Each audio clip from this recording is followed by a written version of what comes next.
Everything will be fine, and we'll have a long, happy life together, the husband said when he was still trying to win her over. At that time, she wasn't really in love. She saw him as a strong protector from her worries. Her father told her, "My dear, I don't have much time left because of my heart problems. I'll be at peace if you marry." Lida, a small, gentle woman with soft brown curls, believed the sweet words of her most persistent suitor. Later, she realized he was like a chess player who won without making many promises, or like a hockey player who used his stick if needed. Or maybe she just hoped that she wouldn't be lonely and would have someone reliable by her side. She might have taken more time to think, but doctors kept giving worse news about her father. So she rushed into marriage, hoping her father would recover if he saw her wedding and heard about a pregnancy. She said, "Goodbye for now. I'll be very happy to love you." She should have noticed how her groom's face twisted with malice. But she was so worried about her father and her loneliness that she convinced herself she was imagining things. At that time, she thought it was all right. Did he ever prove his feelings or do anything for her? No, he just talked a lot. Music. In her anger, Lida said, "I, as someone who loves you, feel that I am needed by you and our future children. Just trust me, everything will be fine." She was overwhelmed, and her father paid for the wedding but didn't live to see it. As she stood there, crying, Yuri said, "Please don't embarrass me. People will think you're doing me a favor by marrying me." It was sad that he only said this after the wedding. Otherwise, she would have run away and forgotten everything. "I'm sorry I wanted to delay the wedding because of the recent funeral. I lost the closest person to me just a week ago." "Are you stupid? Who would pay for the wedding again? Would dear Papa come back and give more money?" the husband answered roughly. Anna suddenly felt faint in her beautiful wedding dress and collapsed to the floor. When she woke up, someone was pouring water on her to wake her up. Yuri, who had been cold before, was now acting sweet and caring, but he seemed as dangerous as a tempting but evil gingerbread house. "Come on, darling, wake up," Yuri said loudly. "This is your special day, you'll remember it." "It was a mistake," she whispered, still confused. She wasn't just talking about the wedding, but also about the baby growing inside her. "Why do you say that?" she wondered. She felt she'd made a mistake by getting pregnant by someone like him. She thought the baby would be unhappy, and she was foolish for hoping her father would get better if she rushed into marriage. "What's wrong, darling? What are you talking about?" Yuri asked as he led her out of the noisy restaurant into a quiet room. He then changed his tone. "Calm down, you idiot. This is all your fault, you know that. I only married you hoping that your father would leave us some property, but he's still alive and gave everything to his brother. All I got was a wedding with someone I think is a gray moth. And my father hates you. If I didn't care about my father, you'd mean nothing to me." Anna didn't understand why her father-in-law's feelings mattered. She barely knew him and had hardly spoken to him. Yuri continued, "Nothing good is going to come from this, but since you're pregnant, we'll have to wait to get a divorce." She had taken 2 pregnancy tests, both showing positive. She had to accept that she was going to have a baby. "But wait, I'll make your life miserable if you don't file for divorce after this pointless wedding," he said. "I'll put up with this disgrace only because career, people, and appearances. If your father hadn't left me that inheritance, I wouldn't have bothered with you at all," Yuri shouted, his face red with anger. Lida couldn't understand why her father had given all his property to her half-brother from his first marriage, Andrei. She didn't even know Andrei well. The news only came out at the funeral. All that was left was an old house no one wanted to fix up. Andrei had said something odd. "Believe me, Dad wanted to protect you." "What do you mean?" she asked, but Andrei said it wasn't the right time to explain and that someone would tell her later. It wasn't just that she found herself almost broke. She began to question if her father had ever truly loved her or if he had been pretending, like Yuri was now. This doubt was tearing her apart and suffocating her. "Yuri, I need to get some fresh air and then we'll act like everything is fine. Don't worry, after the wedding, you probably won't see me again except maybe during the divorce. Even then, we can handle things separately," she said calmly. Her only thought was to run away before she completely lost her mind. Weeks passed, and she stayed in her tiny apartment like a recluse, rarely going out. Lida struggled to eat as she thought about her humiliation. She called a taxi, but her wedding dress was so big with the crinoline that she couldn't fit inside. "First, you better change quickly, or we'll run out of time," said the driver, his face red with frustration. Liuta pulled out manicure scissors from her bag and, with the driver watching in shock, roughly tore the crinoline from her dress. Finally, the crinoline was gone, leaving only the wedding dress underneath. She was glad she had picked a dress that could be altered into a mermaid style by removing the crinoline. She didn't want to wait or call a minibus, she just needed to get away. As she traveled, she nervously glanced around, afraid she might do something drastic in the back seat of the car. Finally, unable to keep quiet any longer, the driver said, "I'm not one to give advice, but sometimes couples make up and things can look better in a new light, Lyudmila." For some reason, Liuta clung to these words, hoping for a change with the baby or improvement in her relationship. She waited, hoping for a call that might give her a brief sense of being needed or at least postpone making any decisions. She felt like she was a target, wounded and alone, needing time to heal. But nothing changed. An elderly man in an expensive suit came to deliver her divorce papers. "But he knows I'm pregnant and can't divorce me," she said. "What can I do? The more people like this argue, the more money I make. If everyone behaved decently, we'd be out of work. Sorry for being blunt, but I'm out of money and energy. I'm overwhelmed," she complained, though she knew he didn't care. The bald man just shrugged and said, "I'm not here to play therapist for the poor. Call a free help hotline if you need one." He waited for her signature and warned her not to delay or upset his client. "Yuri Arkadyevic told me everything. He knows about your life. Don't try to blame him. If you know who your real father is, handle it with him. Women these days are impossible. There's no room for sympathy," the man added. Liuta realized her husband had spoken badly about her, and she couldn't find the words to defend herself. What was the point of trying to prove anything to this cold, money-focused person? A week later, she prepared to follow the divorce summons. She decided not to spend money on a taxi since she didn't have the strength to work and had quit her job. Her savings were nearly gone, and she didn't want to call her half-brother, fearing another harsh lecture. After 2 subway transfers and a minibus ride, she walked quietly to face another humiliation, trying to keep her mind blank but unable to stop the tears.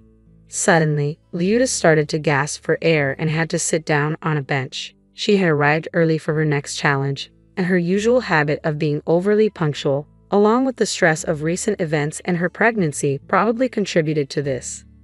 A hand touched hers, and she heard someone say, "Get away from that scoundrel quickly. When you get home, open the mirrored wardrobe and look behind the double wall. You'll be grateful for this day." "How do you know about the divorce?" Liuta wondered, suddenly recalling every word. She looked up and saw a gypsy sitting in front of her. Weary, she said, "I understand. You saw the sad woman near the divorce place. I don't have any gold or cash. Don't expect it and don't believe in any fairy tales, Ludachka. I'm not asking for anything," the gypsy said seriously. Her face seemed familiar, but Liuta couldn't remember where she had seen her before. "Please just leave me alone?" Liuta asked, feeling overwhelmed and not wanting to deal with anything else. It was unclear how the gypsy knew her name, but maybe she had seen the documents in Liuta's bag while she was asleep. "Don't forget about the mirrored wardrobe and the divorce," the gypsy added. "We'll meet again, and things will be much better for you," she promised before disappearing. Liuta felt a flicker of hope about the mirrored wardrobe. She checked her bag and was relieved to find nothing missing. When she arrived at court, Yuri was there, but the crowd had vanished and her sadness over her father felt even heavier. The proceedings went smoothly, with nothing to divide. Yuri only wanted the ring he had given her back, which she handed over immediately. "Good luck," she said to him as they parted ways. "Who needs you?" "You're a nuisance," she added, using her grandmother's favorite phrase. It was sad that her grandmother had drowned with her mother on that steamboat. So many losses in the past 3 years. She even wondered if her father had left everything to Andrei because he had lost his mind under the strain. This thought made her feel a bit better, and she even managed to smile. Yuri recoiled in anger and stormed out. Liuta realized, regardless of whether the gypsy's words about the wardrobe were true or not, she was already grateful to be rid of this insensitive man. She took a taxi to celebrate her small victory, glad that the gypsy hadn't stolen anything and hadn't caused her any more distress. When Liuta got home, she examined the old oak mirror with its intricate carvings and found a screwdriver. She used it to remove the screws hiding the back wall of the mirror. Behind it, she discovered a key and a note in her father's handwriting. Liuta opened the blue old suitcase that Mom left behind from her last trip. Andre will tell you the rest. He's your friend, and your half-brother adores you." Liuta was shocked but had stopped being surprised by anything. She unlocked the suitcase and inside was a huge amount of cash, so much that she couldn't even count it, probably several tens of millions. Along with the money was Andre's phone number, and she remembered that he had never given her his number before, though she wasn't sure she had asked for it. The note continued, "I'm glad I made an impression on you. My acting studies weren't in vain. Let's meet at the cafe near your house. I'll explain everything. Your half-brother seems to be waiting for you." When Liuta asked about the call, she was surprised that Andre admitted he was the gypsy. The gray eyes and sharp nose matched. "I've been waiting for your call," Andre said. "Okay," she said, remembering. When she got home, she took another pregnancy test. Even though previous tests had shown positive, life can be unpredictable. This time, the test was negative. Whether or not the gypsy was really Andre, the test gave her hope that she might not have to have a baby with someone like Yuri. While she never would have considered ending the pregnancy, she was relieved that she might not be expecting after all. She waited a few months as Andre had asked, acting like nothing had happened. She didn't talk about her new wealth and didn't expect visitors. An ultrasound confirmed she wasn't pregnant. Andre explained that Yuri's father had been her father's enemy and had ordered his son to marry her, take her property, and make sure they had no children. Her father had done nothing wrong except be jealous and blame others for his failures. Yuri, who idolized his father, followed his orders. The fake documents and false pregnancy were all part of the plan. "But why did Dad warn me about marrying Yuri?" she asked. "Well, who knew? Dad was very ill when all this came to light. He was afraid that telling you might cause you to lose the baby. It was his grandchild too. So he sold everything and left you the suitcase and note," Andre explained. "Now you're safe. Yuri and his father have fled abroad to escape the debt they hadn't repaid and are facing legal trouble." "I thought you were a wicked stepbrother, glad I was left with nothing," Liuta said with a smile. "Why did you pretend to be a gypsy?" "It was to help you and let you know about the money secretly. If Yuri had seen us together, it might have raised suspicions. He was watching you," Andre said.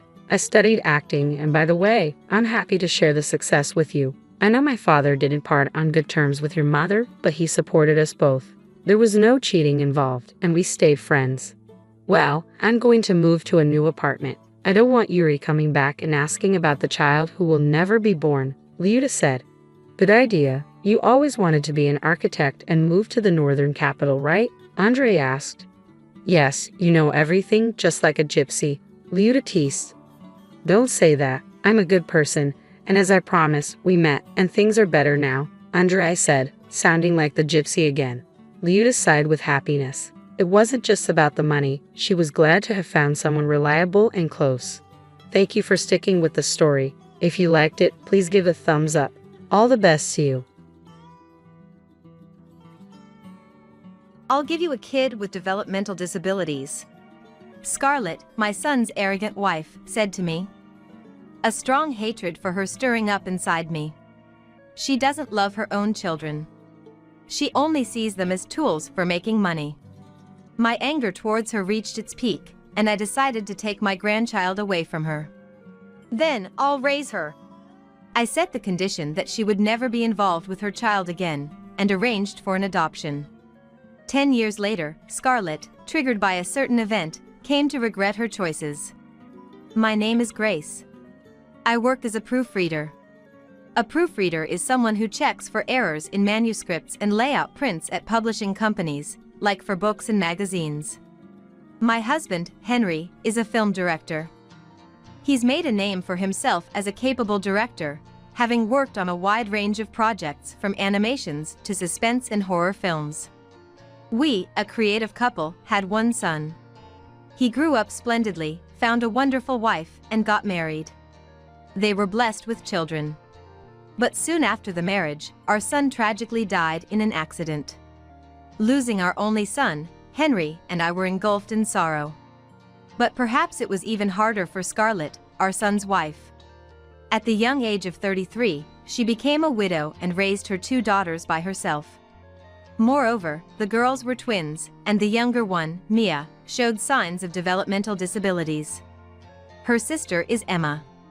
At the time, Mia's condition was diagnosed as mild, but as she grew, her symptoms became more evident, and now she attends a special education class at the same elementary school as Emma.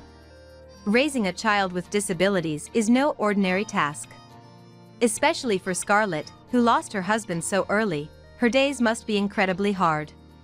Of course, my husband and I try to support her in every way we can. She has a job, so during times like evenings when she can't take care of the kids, we take them in. Still, the hardships she's faced since our son's death are unimaginable. I am grateful to her. She truly cared for her children. Until she became obsessed with a certain man. Her personality changed after meeting this man.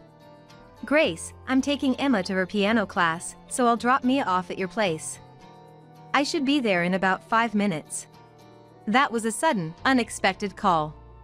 Previously, Scarlett used to check my schedule and show consideration, but lately, it's always been abrupt. She might know her piano class schedule in advance, yet she calls out of the blue, wanting to drop off Mia without any prior discussion. It's not just inconvenient for me, but for Henry as well, who has his own work. Scarlett, I think it's admirable how much you care for Emma. But if you're going to ask us to take Mia in suddenly every time, we have our own schedules too. Wait, aren't you off today, Grace? I saw on the calendar that you have every Tuesday off this month. Scarlett knew everything about our work and home schedule, as she often brought the kids over. It felt invasive, like being monitored. There are things we can only do on our days off. Please, don't just leave the kids with us without discussing it first. It's not that we don't want to take them. It's just a bit troublesome without any prior notice. I understand. I'll be more careful from now on. There was a brief pause, and Scarlett's reply sounded listless. Accompanying her perfunctory response was a faint clicking of her tongue. Before I could respond, she abruptly ended the call. Soon after, I heard Scarlett's car parking outside. Suppressing my exasperation, I got up from my chair to head to the door. Then, I overheard an unbelievable remark from the entrance. Mia, just go on to Grandma's by yourself. From the entrance, I heard Scarlett's condescending voice speaking to Mia, leaving me shocked and speechless. Moreover, I only heard the sound of the door opening once. Meaning, Scarlett didn't even get out of the car, she just told Mia something and then drove off again. Surprised by this unbelievable situation, I hurried to the entrance and found Mia left there alone. Mia. Where's your mom? Where did she go? Mia, not understanding the situation, looked at me with a puzzled expression. I placed my hands on Mia's shoulders, asking her what happened, but she just kept staring at me, puzzled, not attempting to answer my question. Grandma. Good evening. Mia is in elementary school, but she's delayed in speech, only able to communicate in 2-word sentences. She can't answer complicated questions, and when bombarded with them, she tends to get stuck. At this moment, not understanding my question, Mia, contrary to my anxious mood, just smiled sweetly and continued to look at me. Mia, where did your mom go? Shopping? Piano class? Which one? When speaking to her, I know I shouldn't get emotional. If I convey words in haste, she also gets affected and may panic. I took a deep breath to calm myself and, showing my fists alternately with my hands, I tried to make it easier for Mia to choose an answer. Thanks to that, she seemed to understand the question and pointed to the right fist I held out secondly, uttering surprising words. Piano. Went with Emma and a man. A man. Hearing this intriguing word, I impulsively asked her more questions. Is he Mom's friend? Emma's friend? No. Mom's favorite person. Seeing her talk happily made my heart ache. Scarlett left a daughter behind to go to Emma's piano class with a new man. But why leave only Mia? The answer would soon become clear. That night, after piano class was over and it was getting time for Scarlett to pick Mia up, she didn't show up at our house. Fortunately, the next day was Saturday, so having Mia stay over wasn't a problem, but it was still incredibly rude. Scarlett left her with us without any notice. What's happening to her? I kept repeating these complaints in my mind while waiting with Mia for Scarlett to pick her up. Little did I know then, Scarlett's life was spiraling out of control. "Hello, Grace? Sorry, but could you let Mia stay over tonight? Emma has come down with a fever. I don't want Mia to catch it, so could you look after her?" It was past 9 p.m.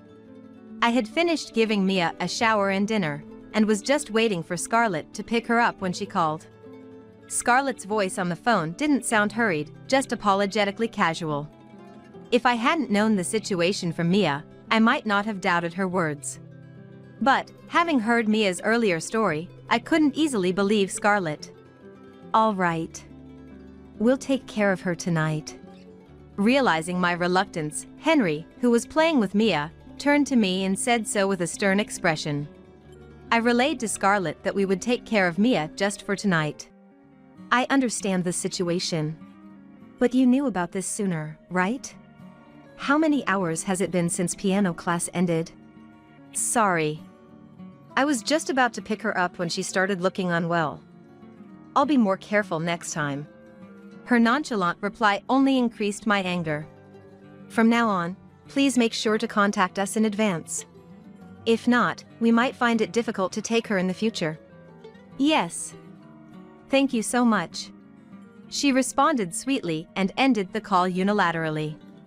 Dumbfounded and speechless, I returned to Mia and Henry, and that's when things got tough. "Mia, how about spending today with Grandpa and Grandma?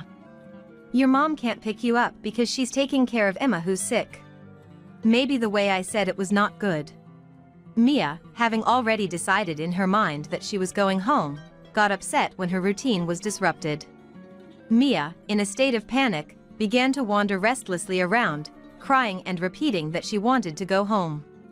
She curled up on the spot, trying to calm herself down, but it seemed she couldn't switch off her emotions. Sitting down, then standing up, repeating this over and over, she eventually collapsed onto a nearby sofa and started to cry intensely. "I'm sorry, it's my fault. It's okay. Let's just be there for Mia right now." We've encountered situations like this several times before. When she was younger, her tantrums were much worse, becoming so violent that she was uncontrollable. She would hit herself against walls or slap her hands on the floor, a far worse state compared to now. As she grew, perhaps maturing, her symptoms seemed to stabilize, now manifesting as crying intensely on the sofa. When Mia gets like this, both Henry and I stay by her side, never intervening or trying to do anything forceful. Mia, in her way of calming down, uses our hands to wipe her tears, seeking comfort through physical touch. But we don't initiate it. Mia has her own timing and needs. We've learned over these 6 years it's important to respond to her in that manner. "I'm sorry." When Mia calms down, she always apologizes to us, perhaps thinking she'll be scolded for crying. Her eyes, wet with tears, stare at us, trembling with fear. At that moment, we had no idea that this behavior was a result of Scarlett's treatment. "We're not mad at you. In fact, I'm sorry, Mia. I said something hard to you." "Good girl, good girl." Though she might not understand my words, she seemed to read my emotions from my expression. Mia, kneeling in front of me, gently stroked my hair. Even if her words are limited, her heart is so kind. What does a disability matter? It's just a part of who she is, her unique character. I love this gentle side of her. Thinking this and smiling, I heard Henry's voice suggesting it's time to sleep, and Mia, now ready to switch to bedtime mode, happily went with Henry to the bedroom. The next morning, a grim-faced Emma and Scarlett in a slovenly outfit arrived. "Thank you for yesterday. Emma's fever seems to have gone after sleeping all night, which really helped," Scarlett said in a manner as if a heart emoji should be at the end of her sentence, without a hint of remorse. Next to her, Emma looked upset for some reason. Curious, I was about to speak, but Mia, seeing her mother, lit up and rushed to embrace her, leaving me with no choice but to keep quiet. "Mom, you're back." "Mia." "I'm back, let's go home." Scarlett spoke to Mia as she hugged her. At that moment, I felt something off in Scarlett's smile. For a brief moment, it seemed like a look of laziness towards Mia. It was so brief that I couldn't be sure. Was it just my frustration from yesterday making me see things, or was there really something off? Unsure of the fleeting feeling, I couldn't confront her about it. Then, we'll visit again soon. As Scarlett said this and took Mia's hand heading to the car, an angry-looking Emma handed me a letter. "Read this after we leave," Emma whispered, passing me the letter discreetly, making sure Scarlett didn't hear. Sensing something was seriously wrong, I took the letter without asking any further questions. After Scarlett left, I called Henry into the living room, and we read Emma's letter together. It contained shocking information. Mom changed after finding a new boyfriend. She's hardly home and gives money to this man. She's using the prize money I won from a piano competition and a concert to pay him. She's leaving Mia with Grandma and Grandpa because this man has started to dislike Mia and finds her annoying. She sees me as a tool to earn money through piano. Soon, Mom might push Mia onto Grandma and Grandpa permanently. I'm okay, but please look after Mia. I was stunned and speechless at the unbelievable content of the letter, and at the end of it, I noticed what appeared to be a mobile phone email address. I remembered Scarlett mentioning that Emma's piano talents blossomed when she entered elementary school and that her lessons had become busier. Emma, even as a young child, had gained media attention for her skills and had now become a piano prodigy, attracting nationwide attention. Things have become rather dangerous lately, so I decided to give her a mobile phone. It seems normal these days for elementary school kids to have one, and I thought it wouldn't be a problem.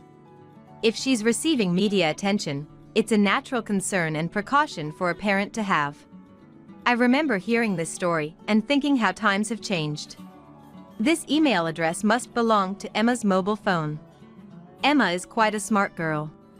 If she's written down her mobile phone address, it means she isn't being monitored by Scarlett. It must be safe to contact her there. Believing this to be Emma's address, I decided to reach out. Good evening. Is this Emma's address? Yes, it's me. Thanks for reading my letter. Grandma, please help Mia. I received this reply after 10 p.m. Probably just as she was going to bed.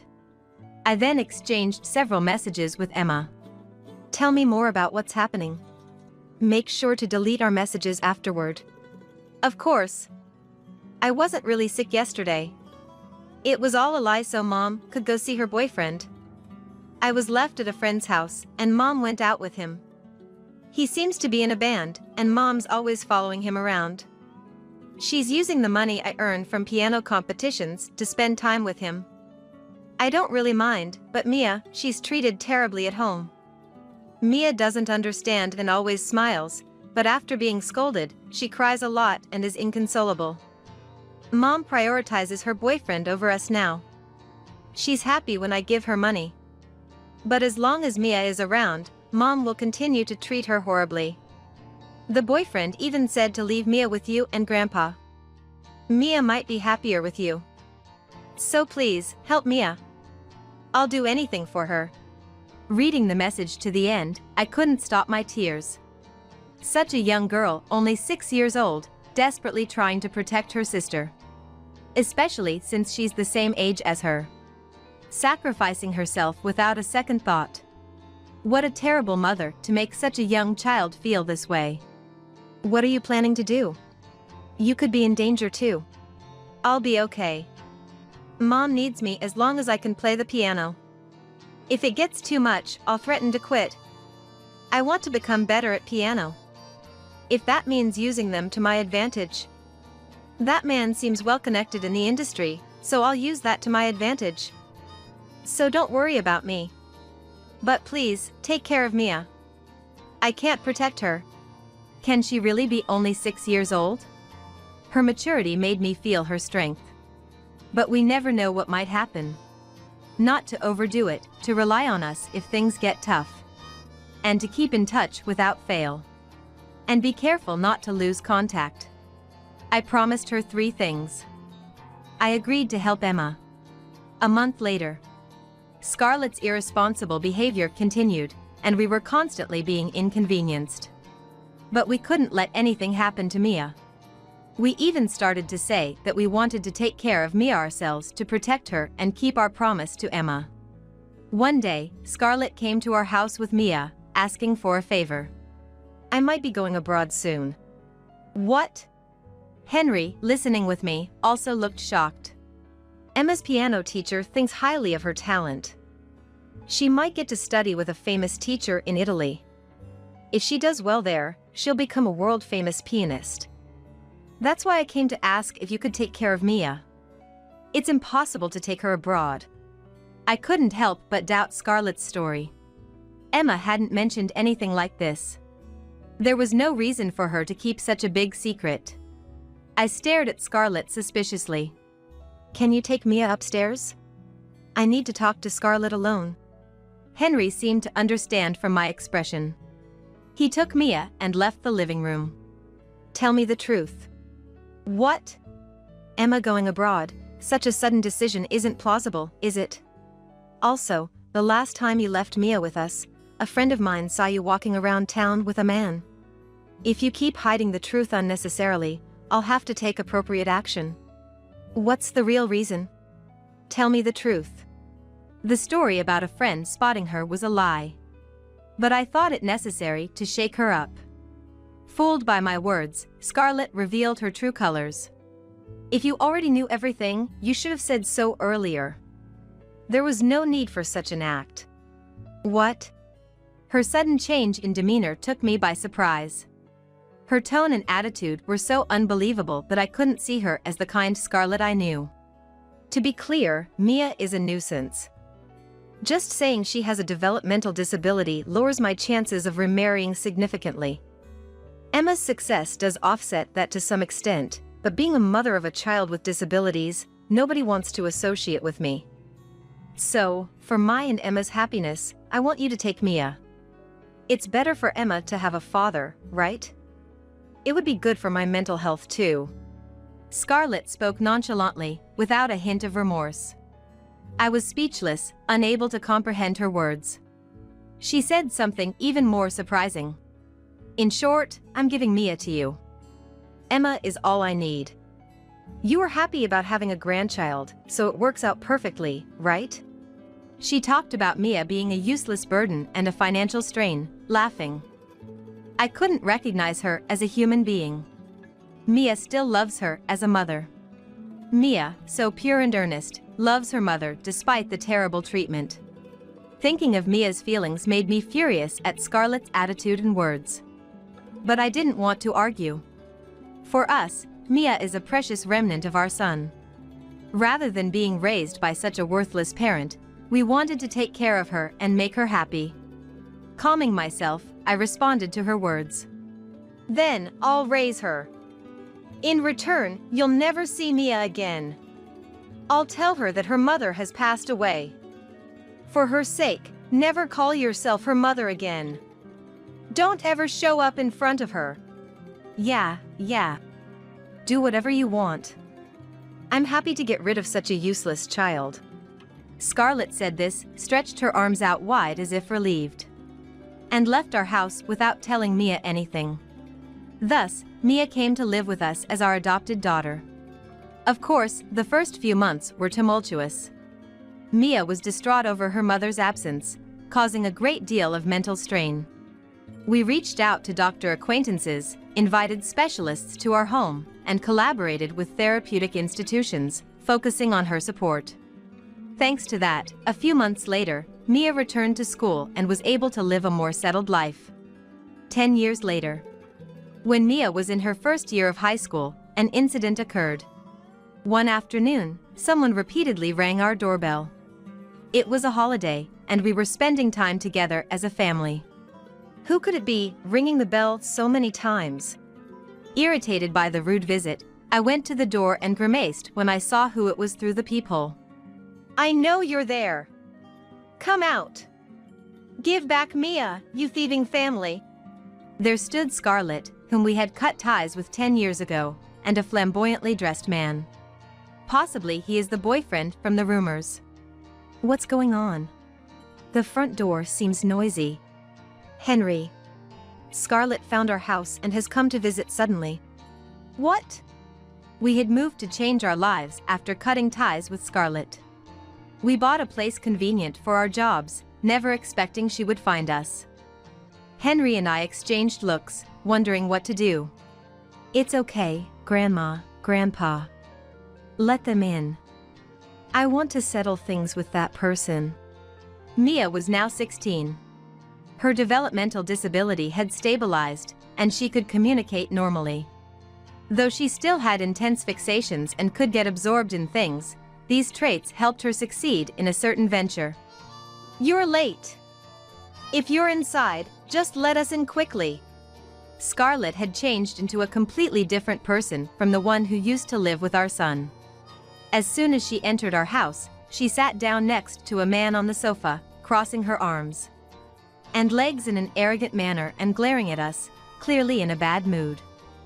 Though her attitude was irksome, reacting to her provocations would only play into her hands. We took a deep breath to maintain our calm, sat across from her, and asked what this was all about. You have no business bringing strangers into my house. What do you want now, after cutting ties with me 10 years ago? Mia was sitting at a nearby workbench, busy with some writing. Fortunately, when she's in this focused mode, she doesn't hear anything around her. Knowing she wouldn't be bothered by our argument, we were told to have our discussion here. Glancing sideways at Mia, Scarlett smirked and arrogantly declared, "It's simple. I've come to take Mia back. She's my daughter, so it's my right to have her back, isn't it?" What is this woman talking about? Has she forgotten what she said that day, 10 years ago?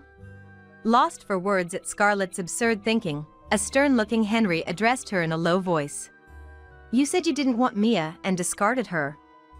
We told Mia her mother was dead, and that should have been the end of it. That was just a verbal agreement. Besides, Mia knows I'm alive through the letters I sent her, right? If her mother is alive, there's no reason for us to live apart. Scarlett's defiant reply was infuriating.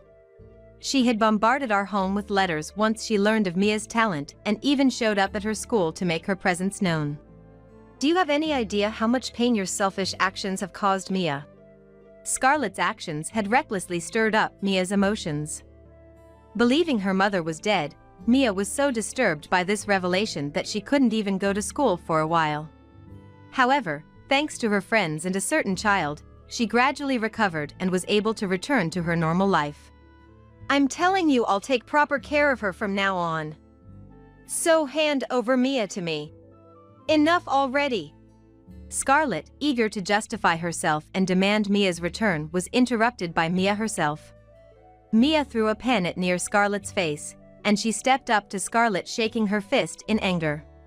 You never cared about me. You dumped me with Grandma and others because I was in the way of your time with that man. And now you claim to be a mother? Don't make me laugh. To me, you're not a mother at all. We could never have imagined she would speak like this when she was little. She used to accept everything her mother did with a smile, never showing anger. But living with us, Mia had changed. She developed a rich emotional life, and thanks to therapy, her teachers, and friends, she learned to express herself. She even learned to distinguish right from wrong. In defiance of her mother, who had abandoned her, Mia honed a particular talent. So, she must not forgive Scarlett, who had chose the man getting along well over her. Scarlett didn't know how much I understood about Mia. She also didn't realize that she was being betrayed by a certain child. You're just greedy for money. I knew you'd show up sooner or later. After all, you know I'm the author of that movie. At those words, Scarlett's face showed a flicker of unease. After we took her in, we had Mia try various things. Scarlett had made Mia play the piano like Emma, but it wasn't for Mia. That was the real reason she considered abandoning Mia. We had heard about this from a certain child and encouraged Mia to explore her interests and take her to places she wanted to visit. As a result, Mia discovered a talent for something special. It was drawing. She had an exceptional artistic sense. Her imagination was beyond our expectations. As Henry and I, both of whom work in animation, recognize her excellent work. I tried showing it to a certain author. We even showed her work to a famous industry figure, who has an award named after him. His high praise led to her drawings being immediately adopted by my company's editorial department. She demonstrates stellar performance in drawing, which was made into an animated TV series and films in a flash. Now, I'm worth more than Emma. You thought you could use me to pay off the money you spent on that man and your ballooning gambling debts, didn't you? Too bad. I know all about your wrongdoings. Who would want to go back to a terrible parent like you now? Get out. My real parents are Grandpa, Grandma, and Dad. Scarlett was shaken by these unexpected words from Mia. Why did she know everything? We hadn't even talked about it, so how did she find out? In the midst of confusion and agitation, the man next to her was showing anger at being yelled at. What are you saying to Mother who gave birth to you? Did I ask to be born? You gave birth to me, abandoned me, and now you come back for your own convenience. I don't want to hear Mother from someone who's only interested in money. Who would go back to a greedy woman like you? Get out now. Just the thought of you makes me sick. Scarlett was speechless from the shock and surprise of being defied. The man next to her stood up in anger, about to grab her. Just as we stood up to stop him, a voice came from the living room entrance. If you do that, I'll show this video to the police and have you thrown in jail right now. Everyone turned to see Emma at the entrance, holding her mobile phone camera. She was supposed to be in Italy. Why is Emma here? Isn't she in Italy? I asked my teacher to reschedule my lessons. I thought you'd try to get in touch with Mia while I was away and bring her back to our house. I'm glad I kept in touch with her beforehand. As I thought, you came to Grandma and Grandpa's place. Emma said this and walked next to Mia, filming the man to protect him. Emma had explained everything to Mia and had always been there to protect her. She continued to use the man next to Scarlett. With his knowledge of the music industry, she might be able to meet the foreign pianist she admired. She wouldn't spare money to fulfill her dream. And she had a plan to leave Scarlett when the time came. This is my investment to fulfill my dream. It's not hard at all. They're so stupid. They don't know I'm secretly having Grandma manage the money. The reward money I give them is just a fraction, so don't worry. Emma, now a middle school student, began studying about money and law. She had grown up to be as knowledgeable as an adult, talking about her family situation at work and getting full support from the office. Thanks to that, Emma's bank account had enough savings to live on her own. She was finally ready for settling in Italy, which has been her long-cherished dream leaving Scarlett, so she talked to Mia about it in advance. I've been adopted by Grandma and Grandpa too. What? Scarlett was visibly confused by this unexpected turn of events. The man next to her hadn't anticipated this either. In a panic, he pressed Scarlett about what to do. After all the good times I've given you, you should be satisfied by now. I don't need trash like you around me as I become big. Emma and I have never considered you our mother, so rest assured. Don't ever show yourself to us again. We've already talked to Grandma and Grandpa about the adoption. All that's left is your consent, but we're prepared for a refusal and have already contacted a lawyer. I'm so happy to think I'll finally be able to live with Emma again. Well, I live in Italy, so we won't see each other often, but considering everything we've been through, it's easy, right? Now we can enjoy many things together again. Seeing them happy, I couldn't help but smile, and an infuriated Scarlett reached for my collar. You're the one! You filled Emma's head with nonsense. But Emma quickly turned her camera to Scarlett to protect her. Don't get the wrong idea. I made this proposal to Grandma and Grandpa on my own. You thought I was your ally, so you never suspected me. I always comforted you, didn't I? But I've never once thought of you as my mother. My parents are my deceased father, and Grandma and Grandpa, who still love us. Scarlett, who had never been defied by them before, looked like it was the end of the world. She sat down on the sofa in a daze, unable to accept reality. Mia has always longed for you. With Scarlett in such a pathetic state, I delivered the final blow. You rejected the love she repeatedly sought from her mother. You, drowned in men, have no right to call yourself a mother. I will take good care of Mia and Emma with Henry. Don't ever come near these kids again. You are no longer their family. Hearing this, Scarlett broke down in tears. She kept calling for Mia and Emma, but her pleas never reached them. As they asked to be kicked out, Henry turned Scarlett and the man away. If you persist, I'll call the police. At this threat, they left the house scared. Since then, Scarlett and the man visited several times, begging to have them returned. But their persistence disgusted Mia, and she reported them to the police. Under the anti-stalking law, they were forbidden to approach Mia, ensuring her safety. Thus, they successfully severed ties with Scarlett. Their lingering feelings cleared, Mia and Emma lived freely. Emma became a world-famous pianist, met her destiny in Italy, and now performs concerts worldwide with her violinist lover. As for Mia, her movie adaptation was a global hit, making her a popular creator. We've been involved in her works and now support her life as a united family. You're the housekeeper, so you do all the cooking, cleaning, and nursing. If you don't like it, get a divorce and get out. Brian made it clear that I was his housekeeper. So that was your plan all along. I'm free labor, a housekeeper. On top of that, I'm also expected to look after your mother, Sarah. Of course, we got married, and you're my wife.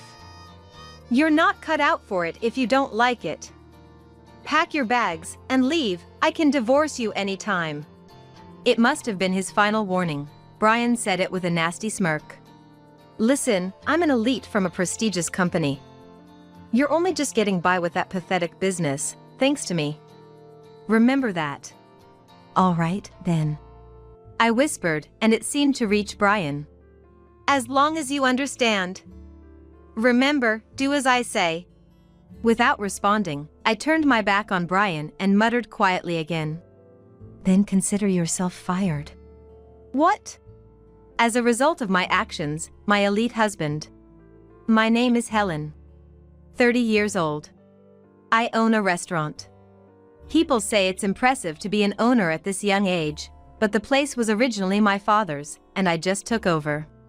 The chef, who's been with us since my father's time, is the one who actually cooks in the kitchen, preserving the flavors that have been cherished since its establishment. With the help of such longtime staff, I've somehow managed to keep the restaurant running. I'm still in the learning process. I took over the restaurant at the age of 22, right after graduating from college. Instead of getting a job, I was immediately entrusted with it from my father. I graduated from the economics department, so I thought I had learned a lot, but reality doesn't always follow the textbooks. Despite numerous failures, and my fair share of bad days, I've managed to keep the restaurant going to this day. I thought I was pretty lucky. About 5 years after I took over the restaurant, a man started coming regularly. It was Brian, who would later become my husband. Once, a group of men in suits came over. Brian was one of them. He said that he liked the food, and started coming as a regular customer. Brian and his colleagues were employees of a major food manufacturer, and they said they were visiting various restaurants for research. I've had my eye on this restaurant for a while, but I usually go to the bigger ones in town, or in the suburbs, so I always pass this place by. Oh, I understand. It's kind of in the middle of nowhere. As I said that, Brian laughed sheepishly. I remember thinking he seemed honest and rather nice. My restaurant is indeed in such an odd location. But the taste is so good that many people have fallen in love with it and have been coming back for decades. It's delicious, I've become quite the fan, Brian confessed. True to his word, Brian became a regular customer and started talking a lot with me, the owner. Brian graduated from a top university and worked at a renowned company. He was the epitome of an elite. I had never been close to someone like that before. Not only was Brian brilliant at what he did, but he also had good looks. He was tall and slender with a well-defined face. Undoubtedly, he was the type who would be popular. Brian was 7 years older than me, so he was 34 at the time. I assumed he was married due to his age, but he laughed and said he was single. I've been living a life of work, and more work, and before I know it, I'm at this age. How silly of me. His easygoing manner, humorous conversation, and gentle tone made it seem like he wasn't an elite. Before I knew it, I had fallen for Brian. It was probably unrequited love. In his eyes, I was just the restaurant owner, and he was a regular patron. But then, out of the blue, he proposed to me. "Helen, would you consider being in a relationship with me, with marriage in mind?" I couldn't believe it. My heart was pounding. Could such a wonderful person really have feelings for me? It felt like a dream. Like Prince Charming had come for me. I felt like the protagonist of a fairy tale, and intoxicated by that dream, I accepted. A year later, I married Brian. But this fairy tale didn't end with, and they lived happily ever after. After we got married, the next chapter of the story turned into something much darker, like a picture book painted over completely in black. "Hey, you're my wife now. You understand what that means, right?" Brian said this soon after we started living together as a married couple. "Yes, we got married, so I'm your wife now." I could only respond with confusion to his sudden change in tone. Then Brian suddenly raised his voice. "What kind of a response is that? I'm your husband, so you should address me with more respect. A wife should respect and honor her husband, don't you even know that?" I was too shocked to respond right away. What had happened? It was as if the Brian I knew had been replaced by someone else. A transformation from a prince to a tyrant. I wondered what kind of a witch had cast such a spell. "Listen, I'm an elite, you know that, right? You have to become a wife worthy of me. Prepare yourself for the training I'm going to give you." From that day on, I was constantly ordered around by Brian. First, Brian demanded perfect housekeeping from me. "Make sure the house is immaculate, ready for anyone to come over at any time. That's a housewife's job. Don't you dare embarrass me." My family ran a restaurant, so honestly, our house was never in a pristine state. My father was busy in the kitchen, and my mother was helping out too. There was no way we could manage perfect housekeeping. My parents did their best, tidying up and cleaning whenever they spotted a mess, but running a restaurant while raising me was overwhelming. My grandparents on my father's side lived far away, but my grandparents on my mother's side looked after me during particularly busy hours. That was how we managed to get by. "I can't do that. I mean, I have my restaurant to take care of." Don't make excuses before even trying. You don't even want to make any effort. I managed to put the conversation to rest at the time by saying that I would try, but when I actually started, I realized that it was impossible. "Look, I have the restaurant to handle, so can't we hire someone for the housework?" It wasn't like I was saying I wouldn't do any housework at all. I just wanted to hire a housekeeper to make up for what I couldn't manage, but Brian didn't like the idea. "Why should we waste money like that? The best thing about a housewife is that she's free labor." I was shocked by his words. Free labor, is that how Brian saw me? It became crystal clear at that moment. "That little restaurant of yours, who knows when it'll go under? You're lucky you found someone like me to support you. Be grateful and serve me well." When we were dating, he had praised me for taking over the business from my parents at such a young age. That's one of the reasons why I fell for Brian. It might be a small place, but it meant a lot to me, and he had once praised my dedication to keeping it going. "Just keep the restaurant as insurance. If need be, we can sell it. It's worth something even if it's small. But if it starts losing money, shut it down immediately. It's not worth keeping if it's running at a loss." That's what he said. "So that's what you've wanted all along. I'll never let go of that restaurant. No matter what. Just do your best, but don't forget that I'm only allowing this to be your little hobby because I feel sorry for you. Remember, it's because I care about you," Brian said while laughing. From that day on, I started thinking about getting a divorce. But I still had some affection for Brian. I wanted to prove him wrong and make him apologize. I was sure he would understand someday.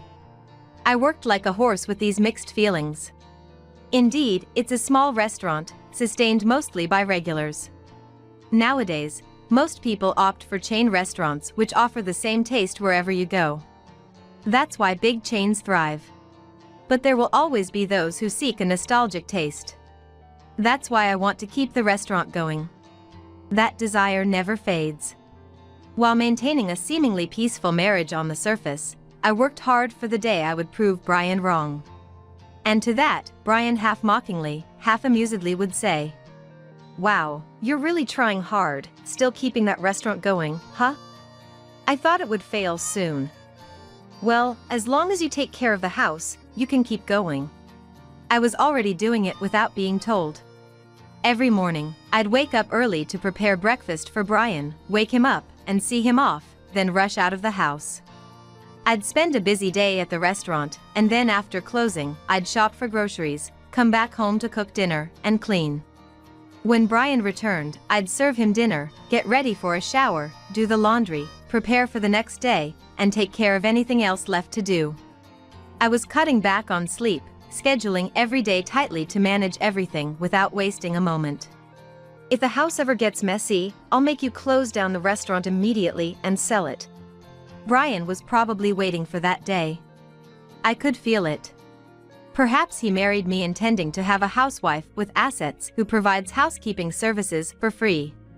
Back then, I was infatuated with Brian. He knew that and thought I'd never stand up to him. That's probably why he chose me. It surprised me how much you dedicate yourself to the restaurant. I thought once we got married, you'd only have eyes for me. I feel betrayed," Brian said one day. I thought I was the one being betrayed. I had believed he understood me when he chose me. I wanted to say that, but I swallowed my words. And then things got worse. My mother has fractured a bone and is hospitalized. Sarah. Brian's parents live in the neighboring state. I don't want to say this, but like Brian's true colors, they are not the most pleasant people. Brian is our pride and joy. A graduate from a top university, working at a leading company, an elite man. You've been chosen by Brian, so you should be grateful and serve us well. Helen doesn't realize her luck. Someone married to our son, Brian, should be greeting us in a fancy cocktail dress and a bottle of decent wine. That's right. It's just as I expected.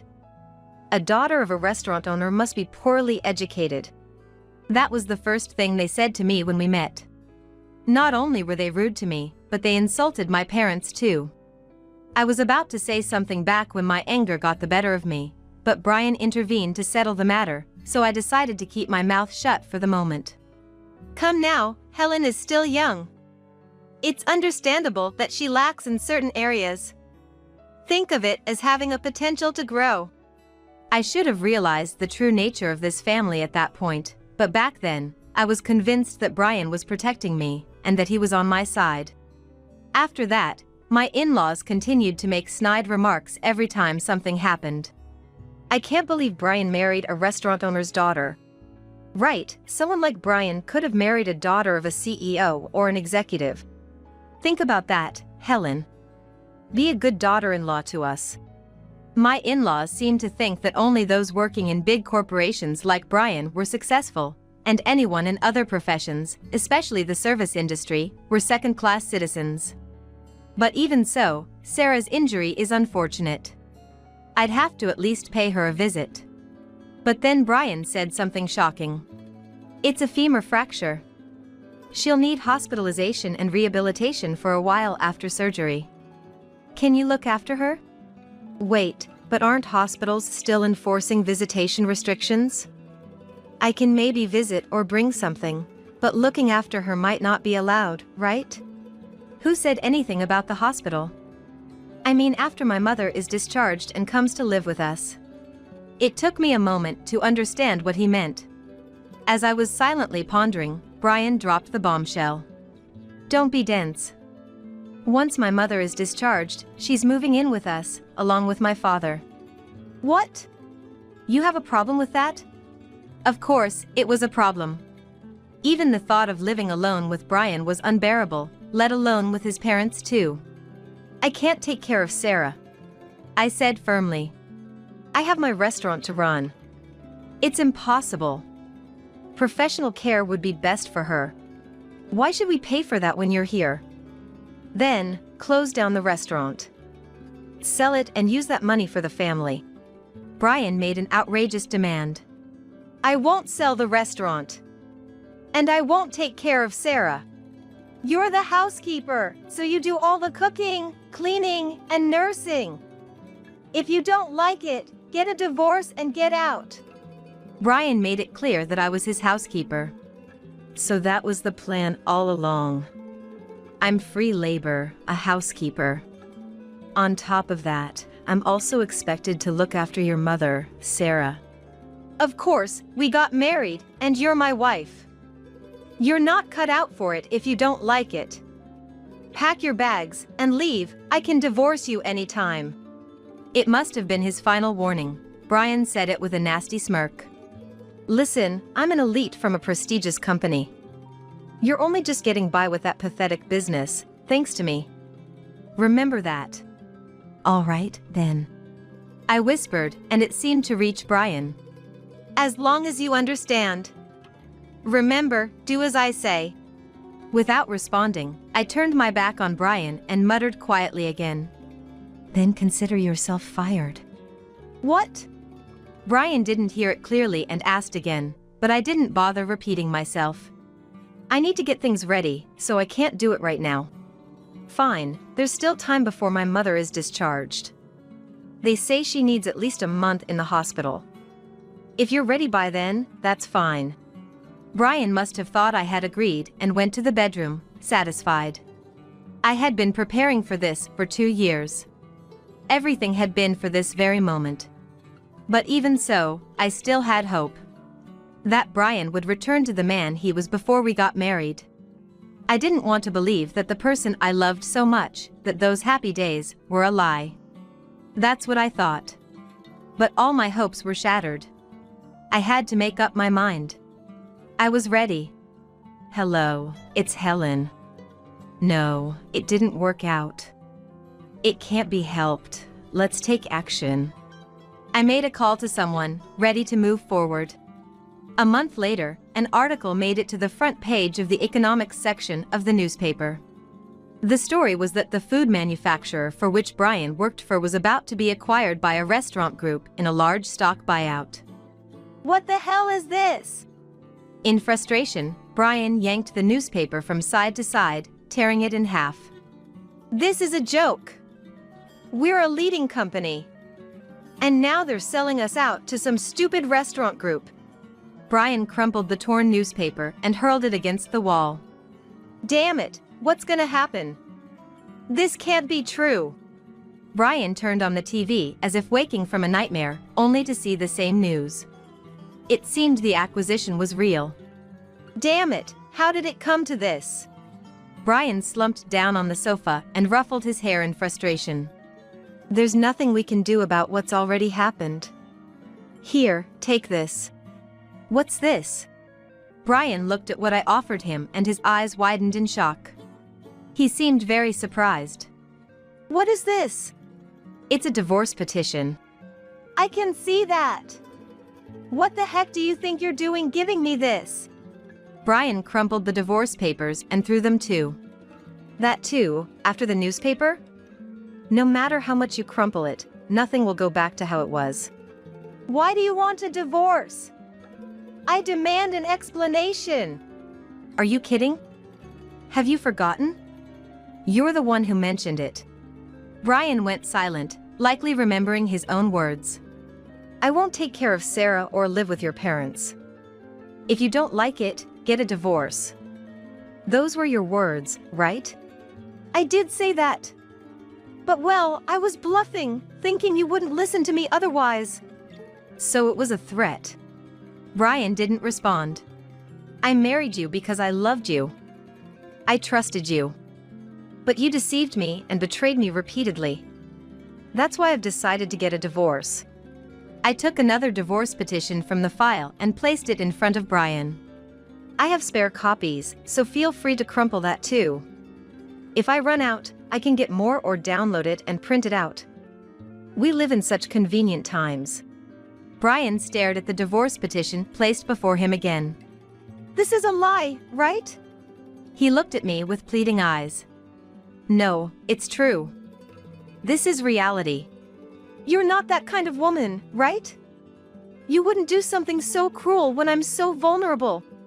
It seemed like he wasn't going to accept it so easily. Think about what you've done, and what you've tried to do to me. Which do you think is worse? I took my time to tell Brian. Do you remember what you said after we got married? That a wife should respect and honor her husband? Brian didn't respond. I respected you even before we got married. That's why I decided to marry you. But after hearing those words, my respect for you vanished. People who trample on others are also trampling on their own feelings. Brian looked down, silent. You saw me only as free labor, a housekeeper. And the restaurant I cherished, you saw as an asset to cash in.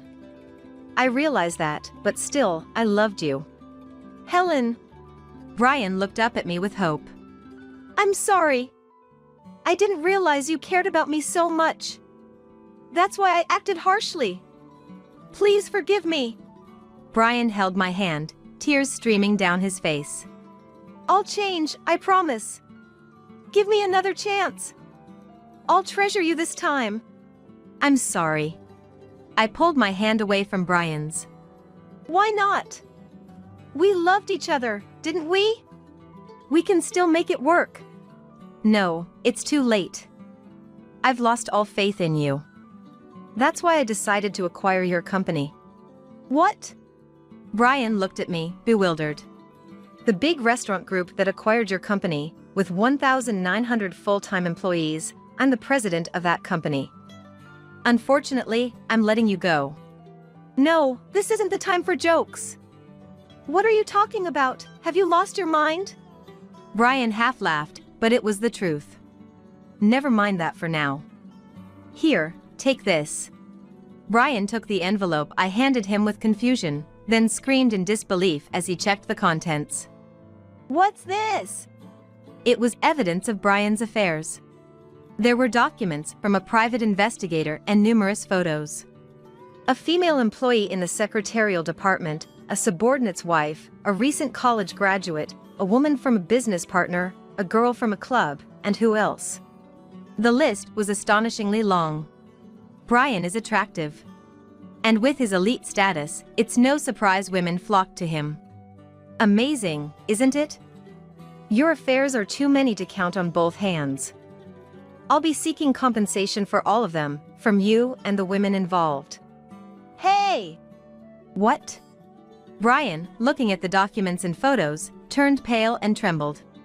He tried to speak to me, but didn't seem to know what to say. The problem is the time and place of the affairs. A lot of them seem to happen when you were supposed to be working. I think this is a breach of trust against the company. A lot of them occurred when he was out of the office on business during working hours, making sales rounds, on business trips, and entertaining clients. Brian was with his mistresses instead, as detailed in the documents. You've been investigating me like this all along? Yes, that's right. That's not fair. Brian threw the documents and photos at me. You used the money I earned for this? No, not a single dollar of your money was used. Liar. You don't have that kind of money. Brian, being an elite, had a high salary. He saw me as free housekeeping labor, but he did contribute financially to the household. You know I'm the owner of a restaurant, right? Yeah, that near bankrupt one. Just a hobby, isn't it? Owner, huh? Ridiculous. It's true that if you look at the finances alone, the restaurant doesn't seem that prosperous. But there's more to it. I told Brian the whole truth.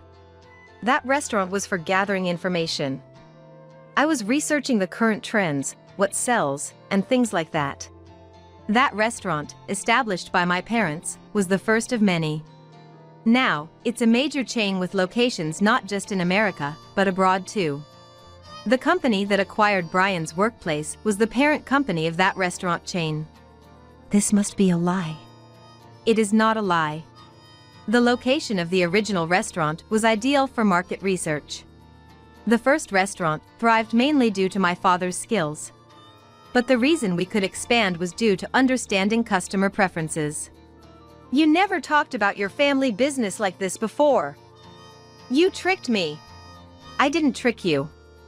I just didn't tell you. When I started dating Brian and considering marriage, my father advised me to wait and see. In hindsight, my father saw through your true nature. He said to tell you if you didn't change after our marriage. Back then, I would have married Brian regardless of his opposition. That's why my father had said such a thing.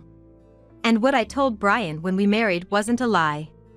My father was ill and struggling to continue working. So, he had my uncle take his place as the company president, and he pretty much retired. That's why it was true when I said I took over the restaurant because my father was sick. He had undergone major surgery and difficult treatments. As an only child, I was still too young to take over the company, so I was in charge of the restaurant, partly so that I could learn new things.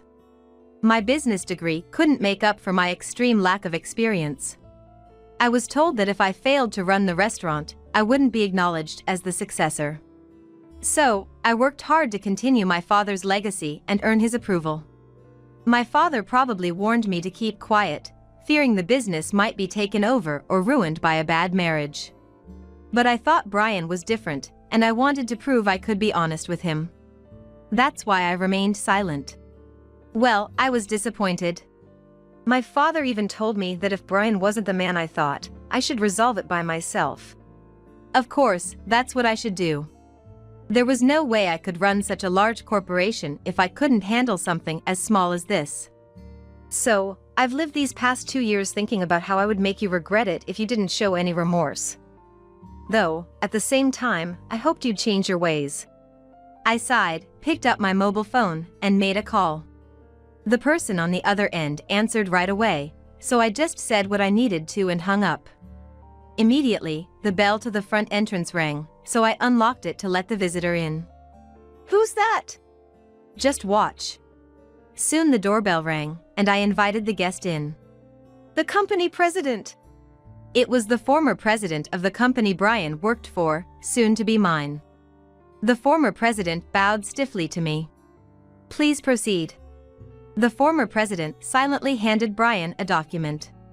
Termination notice. It was an official document.